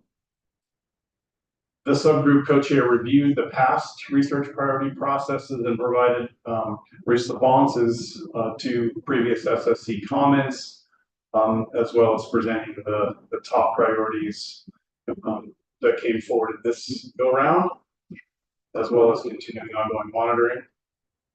And just a quick reminder of our tasking, we're tasked with reviewing the curated list of priorities, reviewing the curated list of ongoing monitoring, and finally recommending to the council this cycle what our top list looks like. The 2024 process that we're ongoing right now was reviewed and approved by the SSC in June. And here we reviewed and ranked the priorities that were provided to us by the subgroup. So one of the, I guess, thinking forward about how we're going to tackle these lists is that we can consider whether to demote any of the top 12 to the alternate list, noting that demotion simply means not including it in the top priority and has absolutely no meaning in terms of SSC not considering those as highly important. And so here, as we move them around, it's really about meeting our mandate to provide a top list to the council, but by no means do any of those priorities that aren't on the top list somehow represent areas that we don't think are important. Quite the opposite in many cases. So by examining these top priorities, we can revise, combine, or split them, as Chris noted, here to improve clarity, reduce redundancy, and so forth. And we can consider whether or not to elevate any of the research priorities from the alternate list forward. So I think first we need to commend the subgroup for a really excellent effort. And just thinking back to how much we've grappled with these priorities in the past, this process is, I think, excellent in its inclusivity, its transparency, and its structure, so that it allows us to refine this each time we step forward. So I think it's a big improvement, and I think it's really unfortunate that Nicole isn't here contributing to this presentation, because she did yeoman's work along with the other members of the subgroup to really make this happen. And I find that the documentation that's provided to us about the process is extremely useful and clear. And so I really want to recognize her, and we'll reflect that in our minutes. I have some specific recommendations for the research priorities and the continuing ongoing monitoring that I'll run through, and then hope to hear feedback from the rest of the co-leads on this topic. So I will dive right in to the research priority list, and for reference, I believe, looking at Chris's presentation, I think this, if you have the presentation handy, this will be referencing slide number 17, the curated top 10 to 12 list. And so in an effort to identify 10 out of the 12, I just went through and tried to identify several that I think may be candidates for demotion to the alternate list. Again, noting that this doesn't by any means mean they're not of high priority. So first would be my recommendation that the Norton Sound red king crab case study, which is number 731, be demoted from the top 10 to the alternate list. Primarily because this case study has been with us for some time. And I think that unlike many of the other priorities, which are really focused on process and mechanisms, this is an example of one that is currently ongoing, I believe, but it sort of falls in the space of an objective and an opportunity to explore things rather than a broader research priority. Next, I would propose that we demote priority number 816, retrospective meta-analysis regarding whether, how, and why objectives and goals of fisheries management plans are not achieved over time. From the list, that brings us to 10. And then I would like to recommend that we include a modification to research priority 809, and that is consistent with Dr. Gordon Cruz's recommendations in his public comment letter, to include a parenthetical statement listing pelagic. So in the priority is to quantify the magnitude of fishing gear impacts on crab and their associated benthic habitats and develop fishing gear innovations where needed. The parenthetical would go after the word gear and would say, for example, pelagic trawl vessels, derelict crab pots, and modified crab plots to reduce bycatch.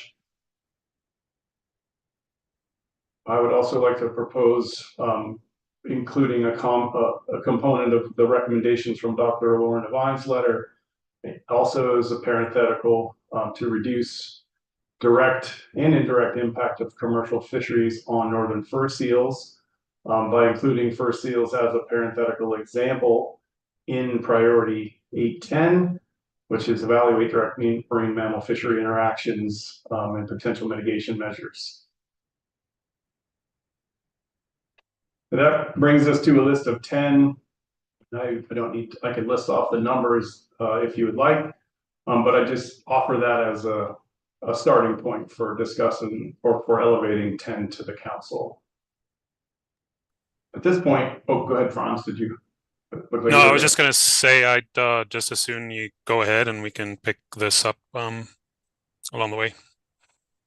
Okay, yeah, so next, there was some discussion within the SSC about wordsmithing the remaining priorities that are on the alternate list, including the one that we've discussed numerous times now about incorporating economics into decisions. At this point, I don't recommend wordsmithing the remaining research priorities, but recommend that this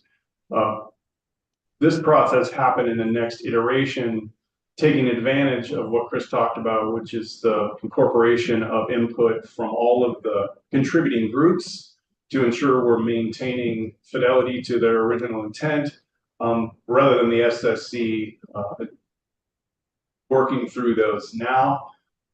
Those have been on our list for some time, and I don't think they constitute a problem, but I would prefer to see us be more inclusive going forward in terms of how we alter or refine those particular statements. Moving on to critical ongoing monitoring, the subgroup co-chair provided us with an overview of the process for identifying those that came forward in the list. If I understand the documents correctly, the background documents, the subgroup reviewed and edited all 21 continuing ongoing monitoring priorities that were identified in 2021, plus an additional 10 that were submitted through the planning teams and other groups. And then they distilled and refined those down to 15 continuing ongoing monitoring efforts. And so I think we've done this in the past. I would like to recommend we include some statement indicating that the continuing ongoing monitoring efforts that produce data products that are essential for our assessments and other sustainability evaluations are of the highest priority. So they're in a different class than research priorities, but just to note once again that base processes that are essential to the council's role are highly dependent on those information streams. And so just, I know the council's aware of that, but it's often good to just reiterate that in our minutes. I think the SSC should support the subgroup's recommendation to add the general statement to the critical ongoing monitoring category in the research priorities definition regarding traditional knowledge. This is listed on Chris's slide number 20. I think this is an excellent addition and clarification, and reasserts that our values align with the work that the council's already initiated and are part of the process.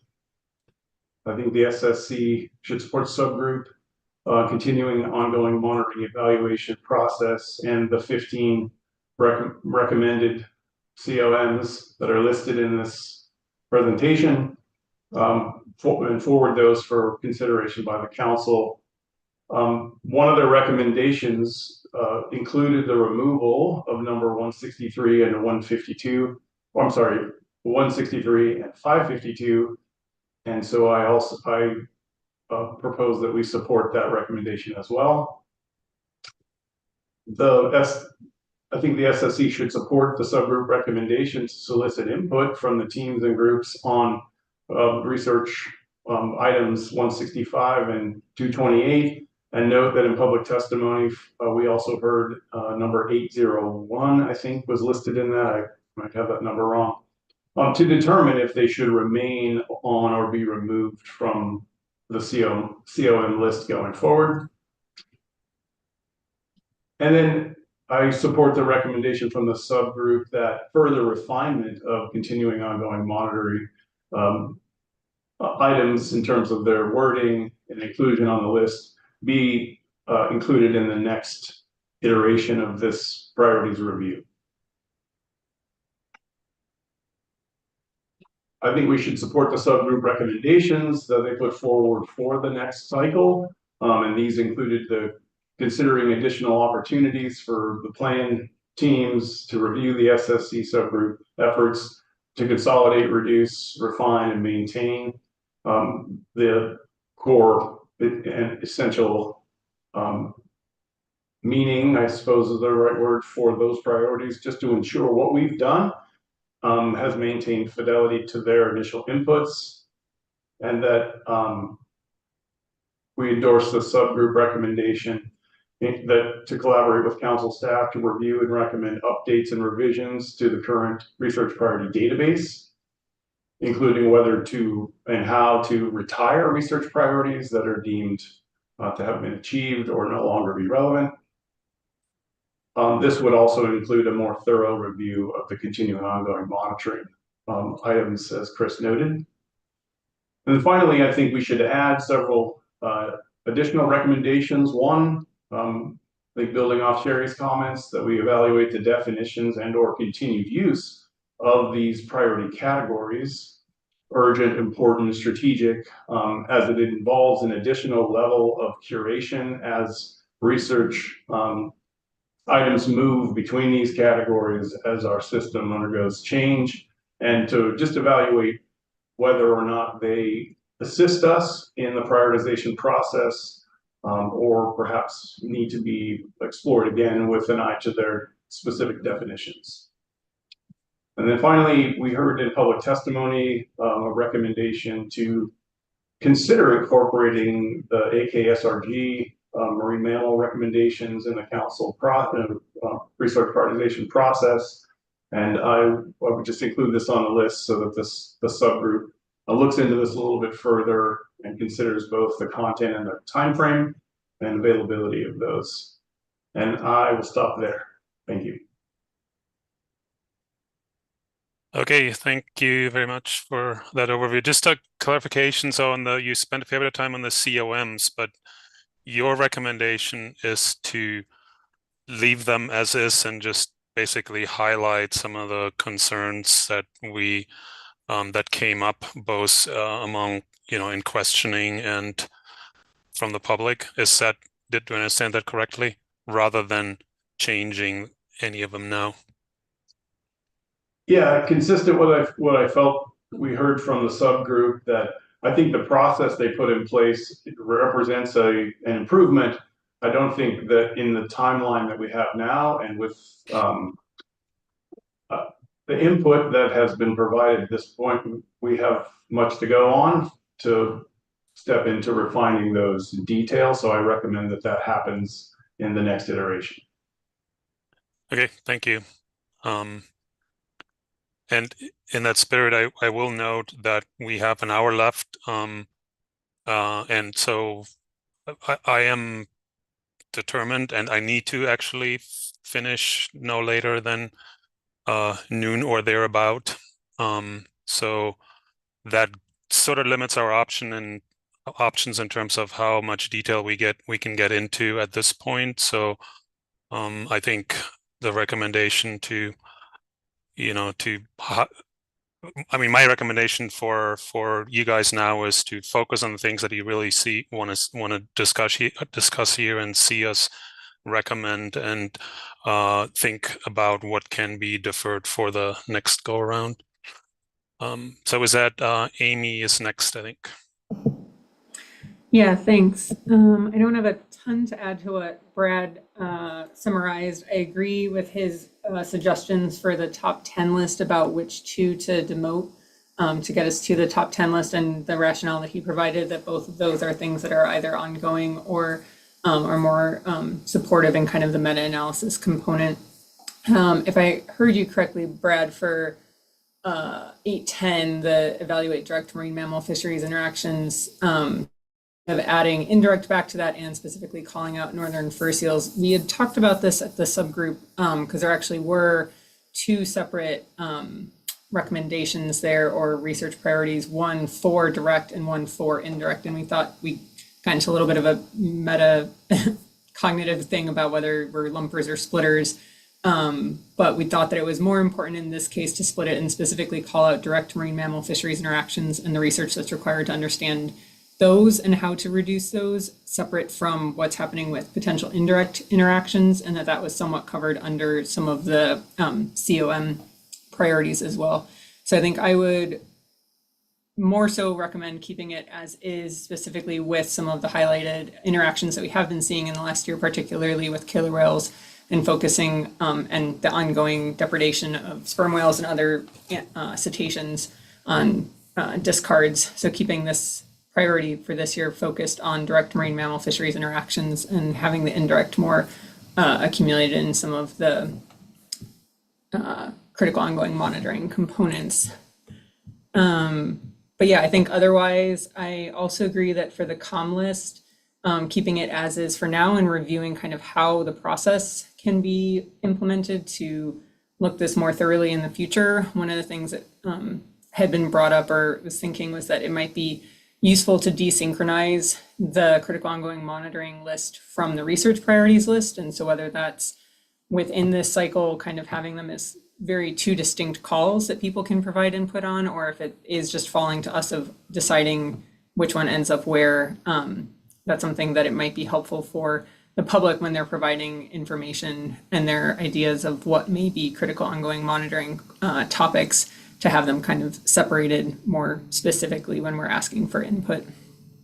And yeah, just to also reiterate for kind of continuing the process of reaching out to existing bodies, I think is something we can highlight in our minutes of and our recommendations for the future of not just the AKSRGs, but also co-management organizations, again, specifically in kind of the marine mammal realm, to gather insight on what data and information they might be seeing that would be critical for fisheries management. And so that's something that we can make sure that we improve as we continue iterating this process in the future. That's all I have. All right, thanks, Amy. Next on the list is Rob. Okay, thanks, Franz. Yeah, I don't have, I agree with everything that's been said so far in terms of reducing to the top 10 and also with the current continuing ongoing monitoring. The comments I had were mostly related to is, I think maybe something we're going to boot to the next iteration, but it was mostly considering the specifics versus generality of some of these, a variety of these. Some of them are extremely general, others are very specific, which makes it, at least for me as a first time going through, kind of difficult to sort out. And I'm wondering, maybe this recommendation is for later, but it seems like for some of the very general ones that end up on the list year after year, that or cycle after cycle, that it would be good to have, and some of them do this where there's a specific priority. So for example, there'd be a general statement, but then say for this cycle, priority species would be this, or to help provide some specificity during a particular cycle. And then also related to this, the discussion of retirement, because obviously there are items on here that may not ever be addressed in the near term anyways, but are still need to be highlighted as directing attention to them. And that maybe there's I think we should discuss a two-stage retirement process. A good example is like for the research in the Arctic, where that would be just maybe not retired completely, but put in a separate category where these are high priority items, understanding that there's limited resources in getting to them, but just make sure they don't just disappear completely. And yeah, I'll leave it at that for now. Okay, thanks, Rob. And you're specifically referring to the COMs there, that last statement, the COMs that were recommended for removal. Can't find the slide right now. Yeah, I think it had to do mostly with this certain COMs, but then also the discussion of how when we do address how to retire some of these, and whether it would be, rather than just removing them completely, some of them might just considering a 2-stage retirement for some of these items. Okay, thank you. Next up is Kat. So thank you. I'm not going to repeat the points that have already been covered. Brad covered quite a few of my points, and thank you, Amy. You actually clarified a lot of the questions that I had about some of the items, so I don't need to ask those. I just want to echo, I guess, thanks for the subgroups work on this. I think it really added so much efficiency to the review process at the SSC level, and promoted the ability to really, I think, dive into these maybe a little more thoughtfully and deeply. So this was really helpful. I also appreciated the way that the information was presented in those documents, the citations especially, and the RID numbers.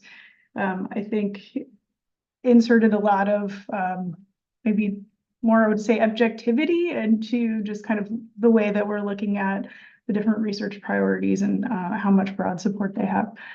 So with that, I think I'll just highlight the one difference I had looking at the list. I had highlighted also the Norton Sound Red King Crab case study to demote, but I picked to demote the improved discard rate estimates for scallops, crab, and groundfish stocks, as opposed to the meta-analysis and the retrospective analysis looking at FMP performance. And so the rationale that I used primarily was that the meta-analysis and looking at that, I think, has maybe a broader impact on more species. And so that's why I particularly highlighted it. And I think it also had broader advisory group support.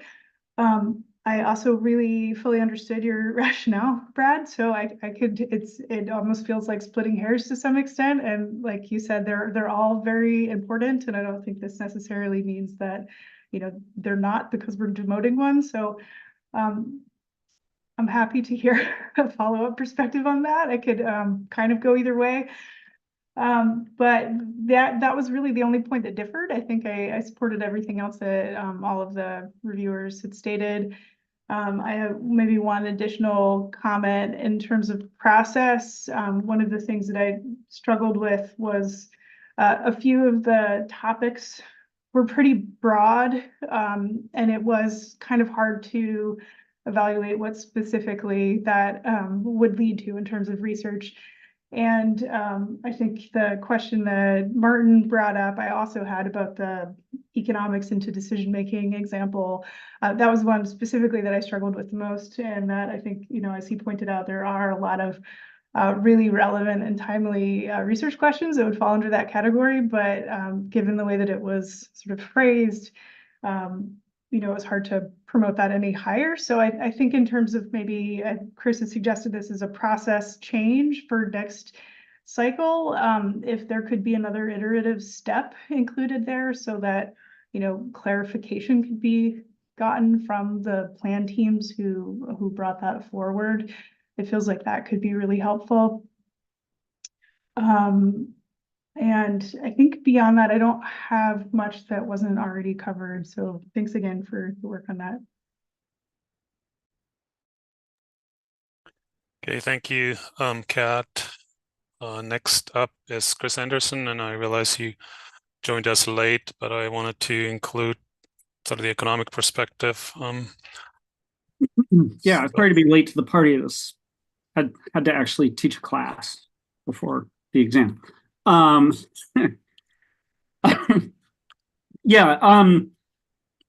Just overall throughout this process, this is a tremendous improvement over what we were doing before.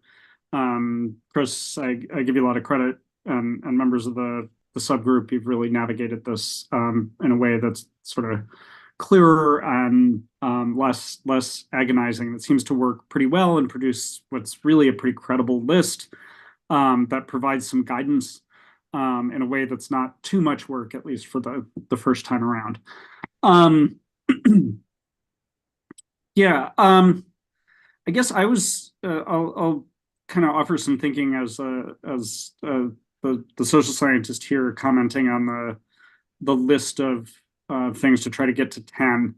I guess what I'm trying to do is look at these and ask myself, what are the impacts of research on this toward fishery management, the process we use, and the actual impacts that are going to change what we do, change our minds. I guess a couple things, and some of this honestly may just be my ignorance of what's not known under some of these things. But in looking at the scale of the impacts, I joined CAT and sort of not being sure that there was huge impact in discard mortality rates. I think that's one that we could demote. For scallops in particular, the fleet is so small. The impact of this is going to be small. That I don't see that rising to the level of a council priority. I did wonder whether kind of 810 and 814 both sort of got, whether those are different enough to be separate priorities and take up two things, right? Both are sort of, where are crab and how are they affected? In some cases it's by deer, in some cases it's by other things. But those really sounded like they were sort of so similar that they could be integrated at this level. I guess when I looked at the life history priority, I wondered there sort of what are the frontiers where we do a study and learn something that really made a change, right? We've been doing a lot of life history studies. What's the marginal contribution of another life history study? And to be honest, I suspect there are good answers there that I just don't know. But I think it's worth asking the question. I want to say I kind of like the retrospective evaluation metric here. I agree with Kat again, but maybe a little bit more forcefully. This is kind of important to push our discussion and push how the council thinks about what it does. And there's really no other venue in the council process where we get to do this kind of work other than we essentially don't do this as part of amendments. We've decided we don't do this as part of safes. We kind of do it as part of program, 5 and 7 year program reviews for very particular programs. But for other types of non-cat share measures, we don't have a venue for asking whether or not what we do is working. And a really important part of that discussion is how we measure what it means to work. So what are our outcome objectives? And I think having that conversation is a particularly high priority thing. And if we're able to have that conversation and get some initial work done where we are able to kind of work towards what are we trying to achieve? And then as we get into smaller and smaller fisheries where we're answering that question, I can see that slipping off the council's priority list. But I think when we haven't even really had a serious discussion of our goals, that is something that warrants high priority. I see the Norton Sound red king crab in a similar, or from a similar perspective. And I really hear the argument that it's been around a while. It's a little bespoke in that it's a relatively small fishery. And it seems a little odd to bring so much emphasis on something that is smaller. But I see it as a pilot of a methodological approach to bring into actual management local and traditional knowledge, greater community engagement. And from there, it's not just research into Norton Sound red and king crab fishery. It is a pilot of a process that the council aspires to use more broadly. And piloting that process and doing the learning by doing seems very important to me. And for that reason, I'm kind of inclined to keep it around for another cycle. I'll stop there. Okay, thanks for that. I do want to just note, because I think both of you, when you mentioned the discard mortality rate priority, you mentioned that in the context of scallops, but that was broadened to include scallops, crab, and groundfish. So just to note that. I think next up is Ian. Yeah, thanks, Franz. I'll keep it pretty short. I like everybody else, I definitely support the work of the subgroup. This process is much improved over previous cycles, and I think we're able to get right to the main issues much more quickly. I really just have two comments that I think that might differ from some of what we've heard already. Generally, I support the adjustments and amendments we've heard. The first, maybe you just spoke to it, Franz, but the first is with regard to discard mortality rates. I think we're going to see an item in June that's going to be heavily dependent on discard mortality rates with very little information in the sablefish item. So I would support keeping that on, at least for the moment. With regard to the top 10 list, I noted that in the formal letters that proceed from this process, looking back in 2021, all of these items go forward, but they also carry their descriptions. And I probably should have asked this earlier on, but I wanted to just clarify that the new items that have been added will have a short description written so that there isn't any ambiguity about them. I can pause there if someone wants to ask that question. Sorry, I didn't bring it up earlier. Yeah, thanks for that. Actually, Chris, can you clarify that? I can try. We can go back. I have to go back and look and see what the explicit descriptions, additional descriptions are. I haven't seen them in a while, so we'd have to go back and do that. I was more, I guess, under the impression that the titles here or what is on the list was relatively descriptive, sufficiently descriptive for the council. But if we need to add those and dig those back up, I think we can try to do that. I would have to do a little homework, I guess, is the short answer to that, Ian, and whether we, you guys, or we all as an SSC really want those things associated with that to go to the council.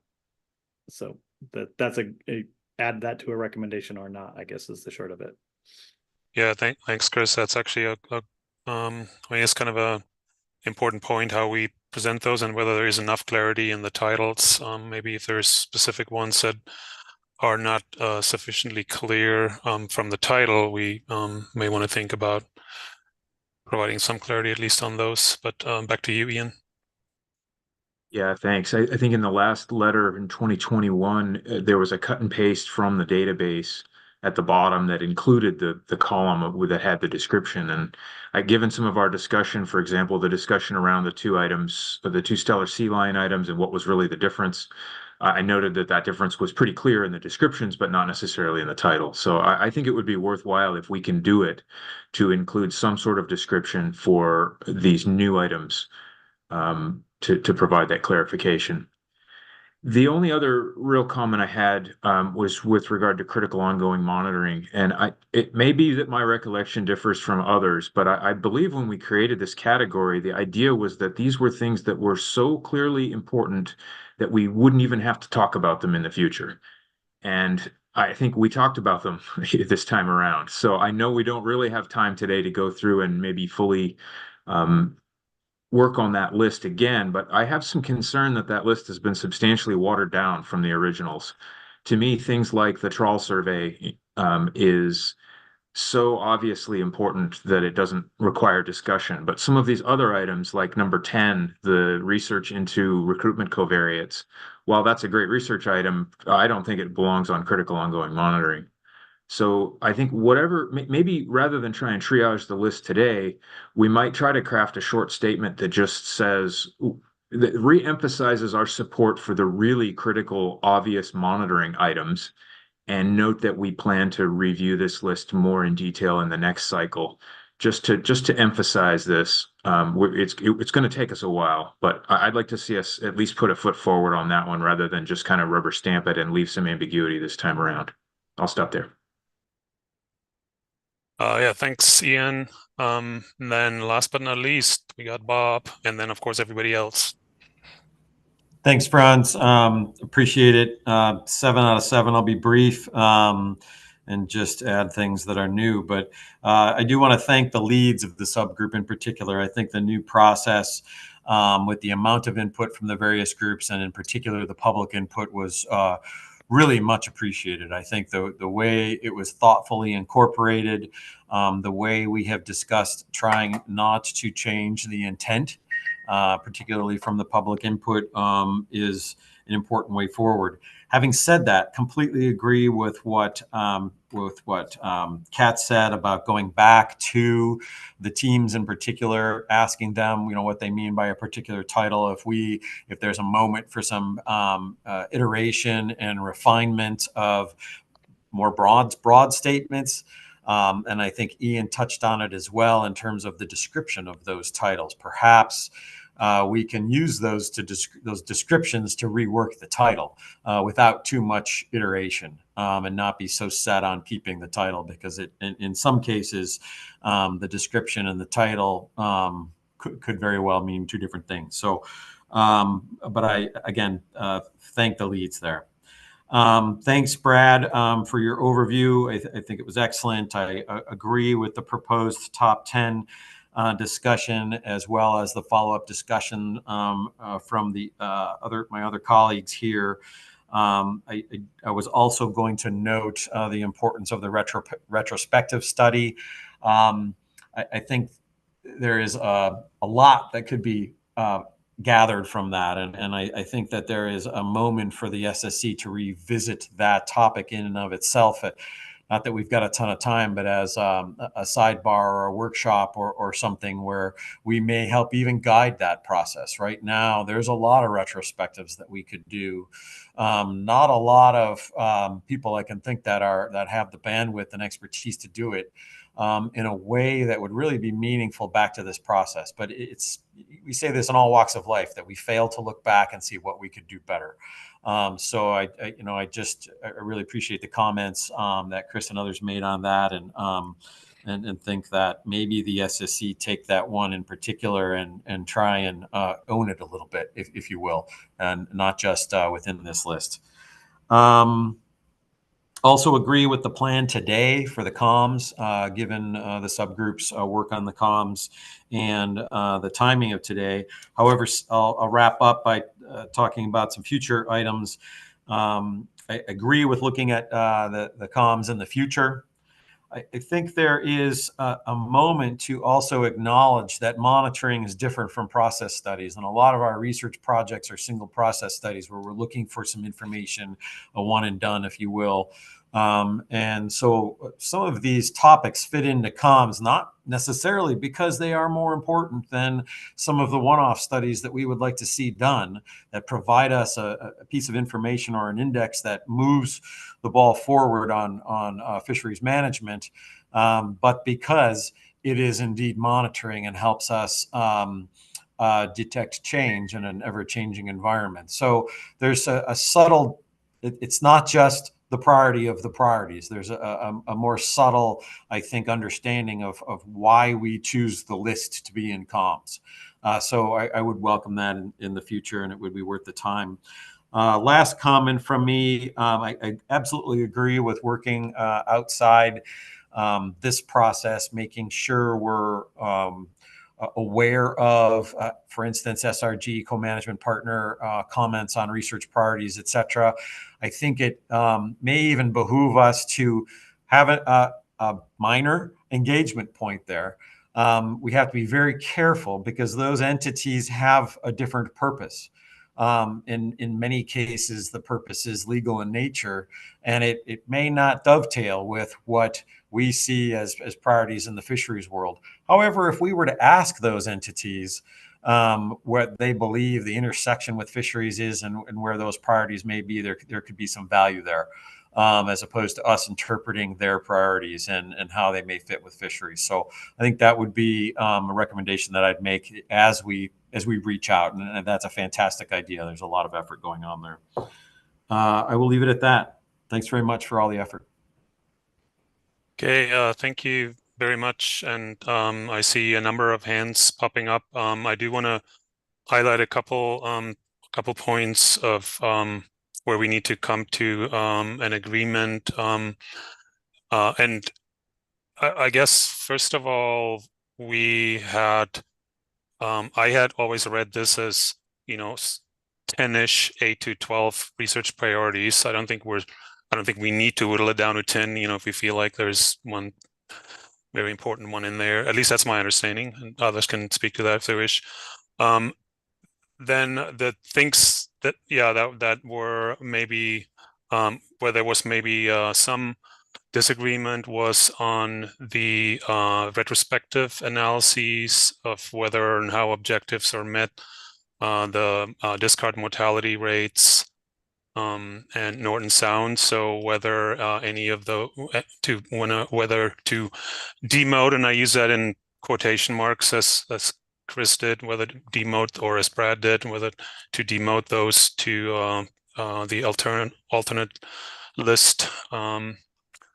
That remains to be determined. And then the other one was, I don't think there was necessarily disagreement, but I'd like to hear about how we handle the comms, critical and ongoing monitoring. I think I heard agreement on not getting into those now, but making a very clear statement about that this was intended to be our highest priorities for ongoing monitoring to support the fishery management endeavor here. So any comments on that would be appreciated, but I'll go down the list here. So we got Pat first. Great. Thanks, Ron, and thanks, guys, for the presentation. I want to comment on the critical and ongoing monitoring element from the perspective of being a member of the subcommittee. And this is just my view, but what I sort of saw was our task was to look at the research priorities. And in doing so, we recognized there was this sort of other thing going on with the monitoring that was really important, but wasn't what our task was. This is my perspective. And so, but we wanted to identify them and basically kind of put them on the shelf. It sort of seemed like these were obvious things that needed to keep on going, but they weren't answering like specific questions. Now, reflecting on that with our discussion, I just got out of a MAFAC meeting this week, and one of the things that we're pushing there is greater transparency in terms of the need for funding for certain things, including base data that we base all of our decision making on, and that includes surveys, for example. And I think I've mentioned this before at one of our meetings, but one of the things that came up at MAFAC was that we're really only covering 70% of the days at sea that we should be using for our surveys, and that strikes me as quite a gap in terms of just the base of what we need to gather. So I agree with the comments that were made with regard to maybe we should have a separate process or a coordinated process to look at this in addition to looking at the research priorities. I think it's a very important element, and maybe it needs a little focus like we've had on the research priorities. Just put that out there. Thanks. Hey, thank you for that. Cherry is next. Thanks, Franz. I have, so the first one's pretty straightforward. That is, Brad mentioned including a couple of new parentheticals. And so I actually had a proposed parenthetical for the first research priority. And I guess I'm happy either way. I think it would help the clarity. The first research priority is further research to reduce Western Alaska salmon bycatch and Bering Sea groundfish fisheries. And my proposed parenthetical on that was, for example, research on salmon and drivers of salmon distribution, as well as drivers of the groundfish fishery behavior, including avoidance of other PSC species. It just makes it a bit explicit that those things can fall under there. So that's one proposal. The second one was about the critical ongoing monitoring. This may throw a little bit of a wrench in things. It sounds like everybody so far has agreed with making the changes that the subgroup did, and then with the statement that Ian was talking about, saying that these are the most important and we plan to look at it next time. I guess my recommendation, Chris knows, when I first read this, I thought that the subgroup had gone into detail on these. So I thought that there had been as much review of the critical ongoing monitoring in the subgroup as there was of the research priorities. And so I actually had a bunch of things that went into detail, and I gave it to Chris, and he said, actually, we didn't look at it in depth, which is what Pat was saying. And so I'm a little concerned because our top 10 list can mix categories of important, urgent, strategic, and critical ongoing monitoring. So if we don't look at the definitions now, that's okay.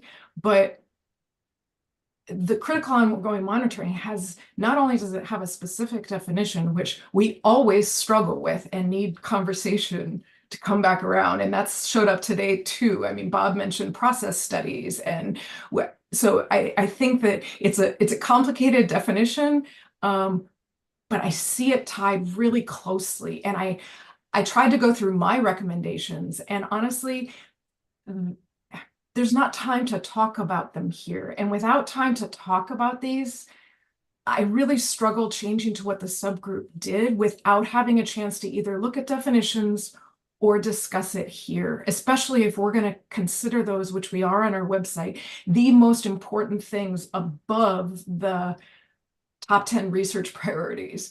And to not look at it and change it, I just have a hard time. And I think that other people reading this will have a hard time knowing if we say that we made the changes as a subgroup made, but we didn't really look at it, we kind of either have to say we're behind those or we're not behind those. And so for me, while last time was not perfect, my tendency for clarity and without discussion would be to leave the critical ongoing monitoring list from 2021 as is, and include the statement that Ian suggested of, these are the top, we didn't have time to look at them, we will look at them in the future. And then we're not making changes that we have to describe. So that would be my suggestion. The other thing that ties into one other thing, and this is in 2021, in the June 2021 minutes, there was I talked with Chris, and it looks like this didn't come up in the subcommittee, but Anne, before she left, had kind of a vision, and she broke up critical ongoing monitoring and strategic into main areas of focus for those. And so my suggestion would be to leave COMs as they were in 2021, ask the research priority subgroup to relook at these next time and have that be a focus, which the SSC can also get into next time. But to look at definitions, which I think are critical to it, and the breakdown that Anne had for definitions that are in that 2021 minutes. And consider those, because I think it needs some consideration before and it involves which of these would actually be on the list and which not. So those are my two specific ones. I agree with Franz. I don't believe that we need to do exactly 10. I've heard support for all of them and non-support for a couple. My suggestion would be to leave all 12 as is, And then I like having the new description in there. I like Chris Anderson. Chris, your description of why that Norton Sound pilot project is actually on this list that convinced me, and that would be lovely to have in the description if it's not there. Because I actually was falling the other way, but after your description, I'm with you. The other one is for the new ones, the meta-analysis one. I think we need a little bit of description on that. I think the council may appreciate that as well. The two-step retirement, I think you can consider next time. I think that flows into what we didn't talk about today, which is all of the research priorities that are in this computer list. They never go away. They aren't retired. They're still in a list of 200. So, but I don't think it's worth getting into that. I think we can look at that group next time and see whether we want to do that. I love the idea of having the PTs review this. I gotta tell you, I cannot figure out logistically how to do that because it seems like it sets up another 10 meetings, but this subgroup has figured out how to do the impossible. So I will just say, I like that in concept, and I hope the subgroup can figure out how to do it in a reasonable way. The last one is Amy's suggestion for possibly separating critical ongoing monitoring and research priorities. I was totally with you on that one because I don't know how we do them together. You can't do this in a 3-hour meeting for sure.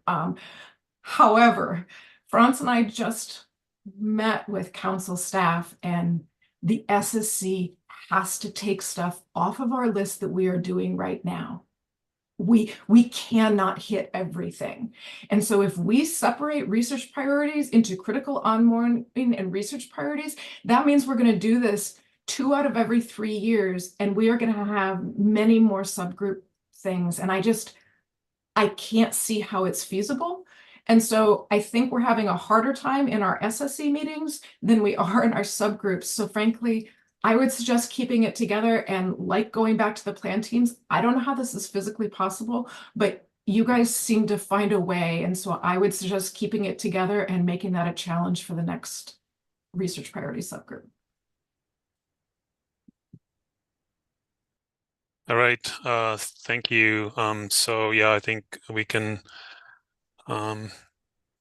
maybe come back to that, but I think, largely what I heard was consistent with what others had brought up in terms of the COM, I think, for the time being, if I understood you correctly, and that's a question to you, for the time being,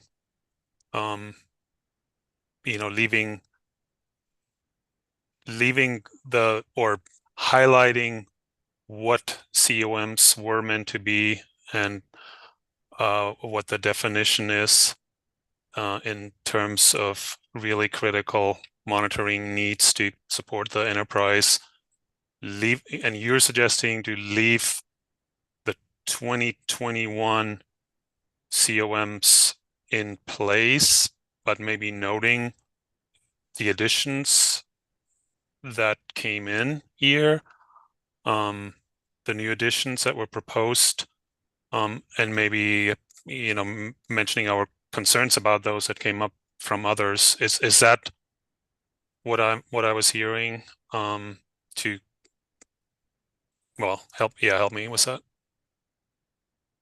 Did you ask me or Ian? Sorry, I missed. Sorry, I asked you whether your suggestion or recommendation was, at first I thought you were maybe in line with others, but I think it is different in that I think you're suggesting to leave the 2021 COMs, highlight what COMs, how they defined, and that they are supposed to be sort of high priority ongoing monitoring needs in terms of surveys and observer program and others that were in there before, I think. And then just listing the additional COMs that were identified through this process, or how did you envision that? Way simpler than what you just said. So, and I did disagree. I think I disagreed with everybody so far. So yes, I think this is different in that I think everybody so far said, keep the COMs that the subgroup suggested. Mine is different. I suggest we keep 2021. Nothing else to the council. So we have a record of all the changes that the subgroup suggested. I have notes on what I suggested. Bob made some comments as well. We can just save that till next time. So literally keep the 2021 list, and either Ian may have to help me on this one. Either just keep the statement that we've got that's really in our last letter and on the computer database, which says these are our highest priorities.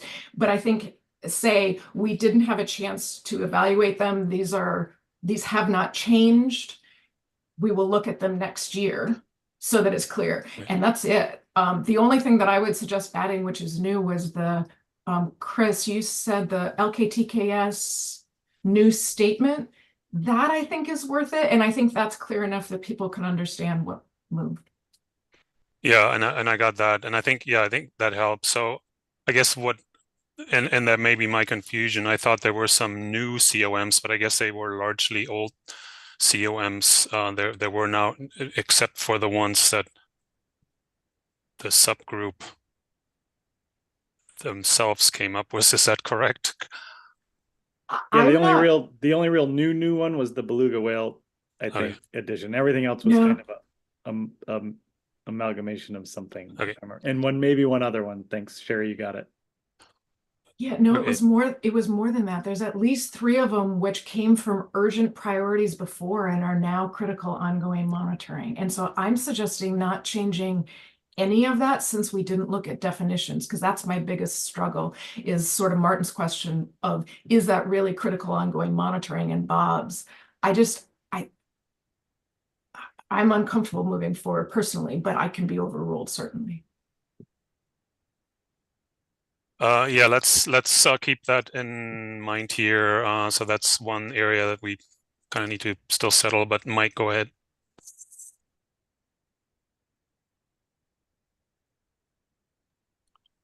Thanks, Mike. I'll be brief. Oh, there we go. I just want to echo what Chris said about the Norton Sound Red King crab study and the importance of that. And thank you, Sherry, for picking up on that as well. I would just note that we as an SSC have asked for this in 2018, 2019, 2020, and 2021. It was initially funded, and then the pandemic happened. So that has delayed that. In the past, it has garnered support from the LKTKS task force, the climate change task force. This year, it was in among the top 5 for the SSPT, and it made the second priority group for the crab plan team. It provides an opportunity not only to get traction on and a very specific on-ramp for LKTKS information into into practice, to learn from that, as Chris said. In looking backwards on efficacy of past community protection measures, this fishery has benefited from at least 5 different community protection measures. The efficacy of any one of those has never been measured. So we don't know if those are good ideas to apply in other places or not. Additionally, there's been boundary changes. There's been shifts between, it has components of both a commercial fishery, a subsistence fishery, a winter fishery, a summer fishery, a boat fishery, a through the ice fishery. And it's just a place to pilot a number of different things that we've been asking for over the years, including looking back at the efficacy of all the things that have been tried. So for those reasons, and the fact that we as a group have supported in the past, I would say if it's getting pushed off a list because of an arbitrary 10 versus 12, I say we keep it in and make a list of 12 and call it a day. All right. thanks for that. And so if we decide to go that route, we may have to look back at the old description or add some of the language that you just provided, that Chris provided earlier, to to highlight that for the council, what the description is. Martin, go ahead. Yeah, thanks. Just a question for Chris first. Was there an explicit opportunity for the SSC members to submit priorities that I probably missed? Yes. Okay. Thanks. There might be it might be worthwhile that I'm mostly thinking about next time. So one thing, it might be worthwhile to make that a little more, I mean, I think it was an email like that said, if you think of something, let Allison and Chris know, or something like that. And I think it might be worthwhile to make that process a little more in depth, and just try to spur people's thinking about what they're thinking of as an SSC. Because it seems like our role mostly this time was to sort of reprocess other people's ideas and make them more rigorous. So for the future, maybe greater emphasis on SSC ideas. And there's a couple of things that seems like we should focus in on for the next iteration. And one was that issue of how to incorporate socioeconomic information to support council's decision making. And of course, the LKTKS information also sort of feeds in there, and sort of a priority of figuring out how to actually use that information seems warranted. And I guess the other thing that seemed kind of missing in general was the idea that we were sort of trying to improve stock assessment methodologies. And I know there's a big push at NIMS to come on board with sort of next generation stock assessment tools, and it seems like that's an important issue that maybe we could try to formulate a priority in that direction, because it doesn't seem to be there now. And I don't know that anyone thinks that our stock assessment methods are no longer in need of improvement. Well, that's it. Yeah, thanks. And I don't recall offhand, but I would note there are certainly a couple specific priorities in terms of spatial assessments and other recommendation that would support assessment in there, but maybe not an overarching one focusing on assessments. Sherry, go ahead. Yeah, I just wanted to own so Martin, your comment of having the SSC volunteer ideas. This actually wasn't Allie and Chris's fault. At our April meeting, we were, what month is it? We're going February to June. meeting. It was April. Oh. Was it February? Whatever. No, it was, I have no idea what meeting it was, but we were supposed to take this topic up in a two-step process. And so Allie and Chris had envisioned, and the research subgroup envisioned that the SSC would come up with our research priorities at the first one, and then we would decide on them at the second one. And because we ran out of time and didn't do it, Allie and Chris had to do that by email. So just wanted to own that, yep, we've got a way to deal with that. It just didn't happen because of time this time. So that's great that it's a great comment that it needs to come back.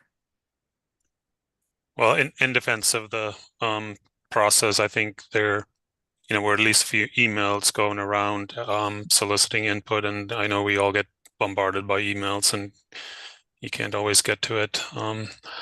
But also there were a substantial number of SSC members on the subgroup, so hopefully that helps, plus all the vetting from all the other groups. Any other comments? Mike Jepson. Yeah, I just wanted to reiterate my support for including the Norton Sound case study. As Mike said, that work had been started but then got delayed. And I'm not sure if the plan is to continue, but to have it rebooted, I think would be a really good idea for all the reasons that Mike and Chris stated. I think that's a really good study. And so I like the idea of expanding the research priorities to 12 to include them all. So.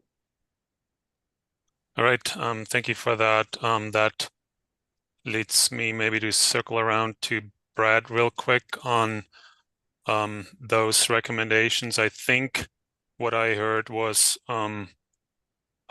fairly strong support for both the Norton Sound and the retrospective analyses, and also not dropping the discard mortality rates, because that goes well beyond scallops, and Ian noted the relevance of that in light of the sablefish forthcoming analysis, for example, which would bring us to a total of 12, not dropping any. And I was wondering if you're on board with that. Thanks, Franz. Yeah, I think our discussion was perfect. And I think we saw that there is support for all 12. And so it's consistent with providing the council 10 at least.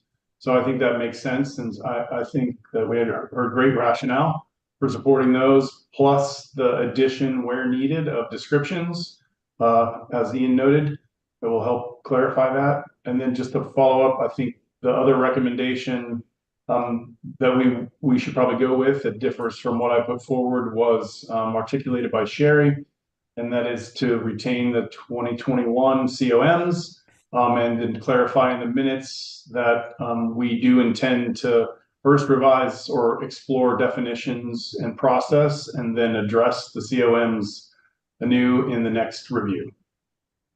Great, thank you. That was my next question to you. So you already clarified that. Probably don't even have to repeat that. But Mike, you still have your hand up. Mike Jepson, is that a remnant hand or is that okay? I have 3 minutes to wrap this up. Sorry, Ian, go ahead. Go ahead. Yeah, sorry, I just wanted to clarify that we'll keep the 2021 COMs, but we will add the LK TKS statement at the top. Yes, that is my understanding. We add that statement and then maybe also highlight some of the concerns with, as I think you put it, watering down the COM list. You know, some of the ones that had kind of crept into that generated some concern at the SSC level, and I think we want to highlight that and voice that. In particular, there was one that was noted repeatedly also about the socioeconomic analyses. Was it in there? Yes, that's correct. Yeah. Okay. If I may just emphasize that we're going to be looking at this again, the COMs. Well, we will be looking at them again. Yeah, I think that has to be stated explicitly. Yeah, but probably not on this go around. This will be our. Oh no, Yeah, not on this go around. Okay. Sherry, go ahead. Just for the public, the one about economic information wasn't, Chris, you can answer this for me. Wasn't that a backup research priority alternate, not a COM? Okay. Sorry, I'm just scrolling through here.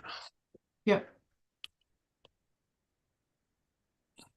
I think you can make it simple, friends. We can just say that we have some we have some concern about watered down, and we can leave everything else out. Yes, that's correct. It was on the alternative list. Yeah. So I think my recommendation then would be on that one in particular to provide some clarity on that. If we don't want to mess with the definition, I don't know.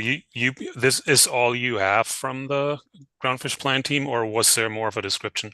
I'll have to go back and look and see what was in the description in there. Yeah, I think to the extent we can, we should seek some clarity on what they had in mind, because that could, you know, there were some concerns around that. So Sherry. Yeah, sorry. So I think that we agreed that we're going to add a description as well as the title.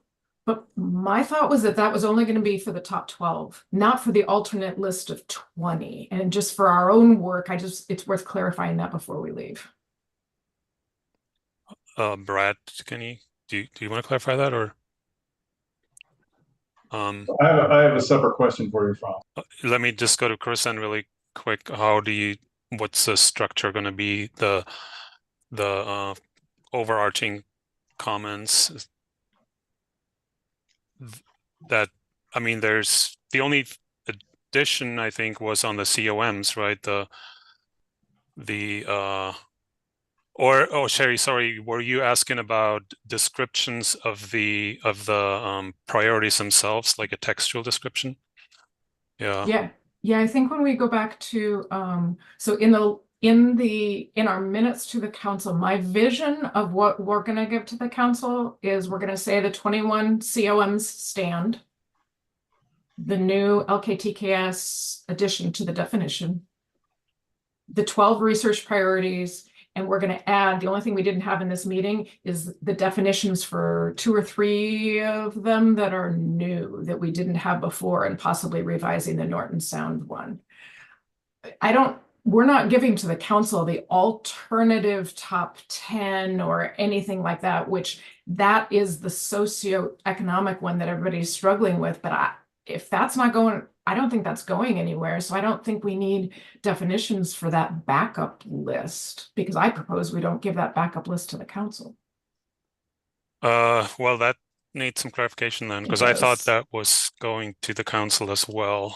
If we're not bringing that to the council, these new ones aren't going to go anywhere except on the record, right? There's a few new ones in our top 12 research priority list. And so but there are also new ones in the alternate list, right? And those, yes, where do they end up? I'll go back to Chris. I thought nowhere. Those will end up, we'll do a little back and make sure they get in the database and make sure that they are archived appropriately. And at that point in time, we can, and you guys, we as the SSC, I would just recommend that to follow up that a description is also associated with those. Yeah, that makes sense to me. Do we have the support to make that happen? I guess so. I guess there's not that many. There's a few 800 ones. Yeah, I will say yes, and if yeah. the council doesn't have time to do it, I will do it. Okay. All right. You will work with council staff to make it happen. Yes. Okay. We are at 12:02. Oh, Brad, go ahead. You had your hand up. Sorry, Franz, I know we're short of time, just very quick. So we've agreed that we're not going to demote any of the list top 12, but there were 2 suggested additional parentheticals. One was built on Gordon's input, where we just added some specific examples of gears. One with clarification from Amy, where we will retain the word direct. That's already in 810, but we would use Dr. Devine's suggestion to include fur seals just as an EG in that list to indicate emphasis. And as long as the SSC's comfortable with that, I think is my last question. And Sherry's parenthetical that she added. Yes. Copy.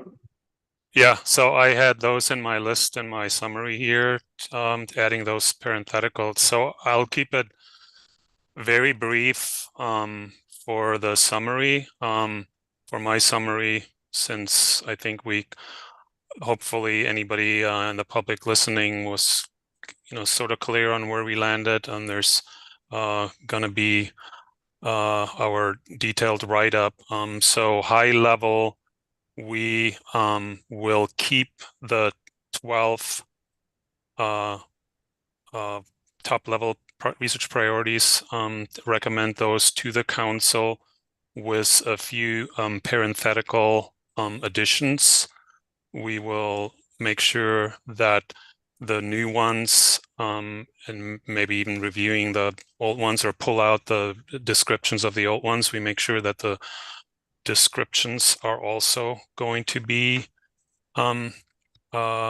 communicated to the council, with some wording in particular for the Norton Sound, that we may want to review the Norton Sound case study, because there were some differing opinions on that. So I think we should provide a good rationale for that.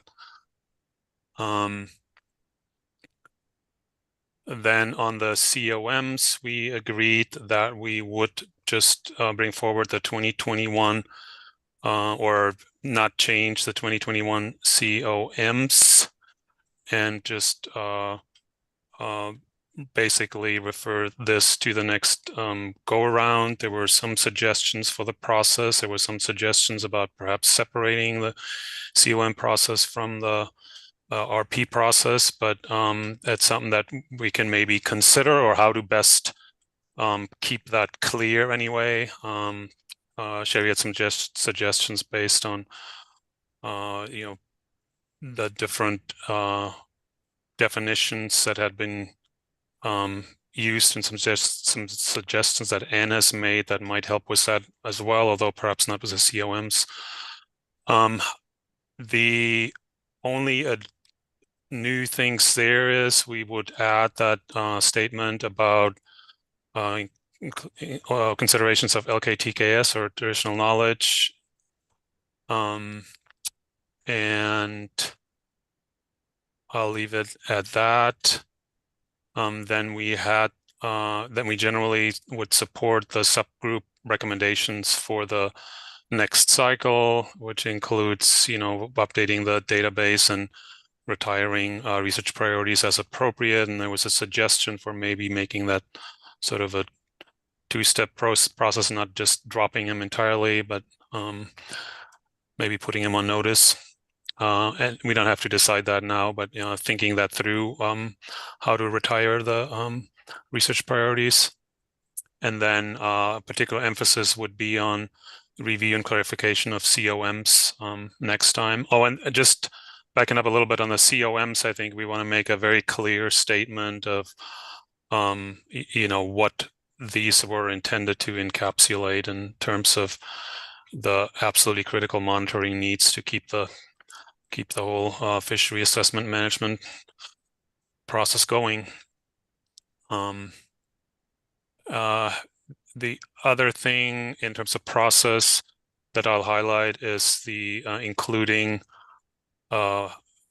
input from the Alaska SRG and perhaps other organizations, co-management organizations and others that were mentioned, and have maybe an engagement point in the process with those groups to make sure that research priorities from those groups that are relevant to the council process for managing fisheries are taken into consideration.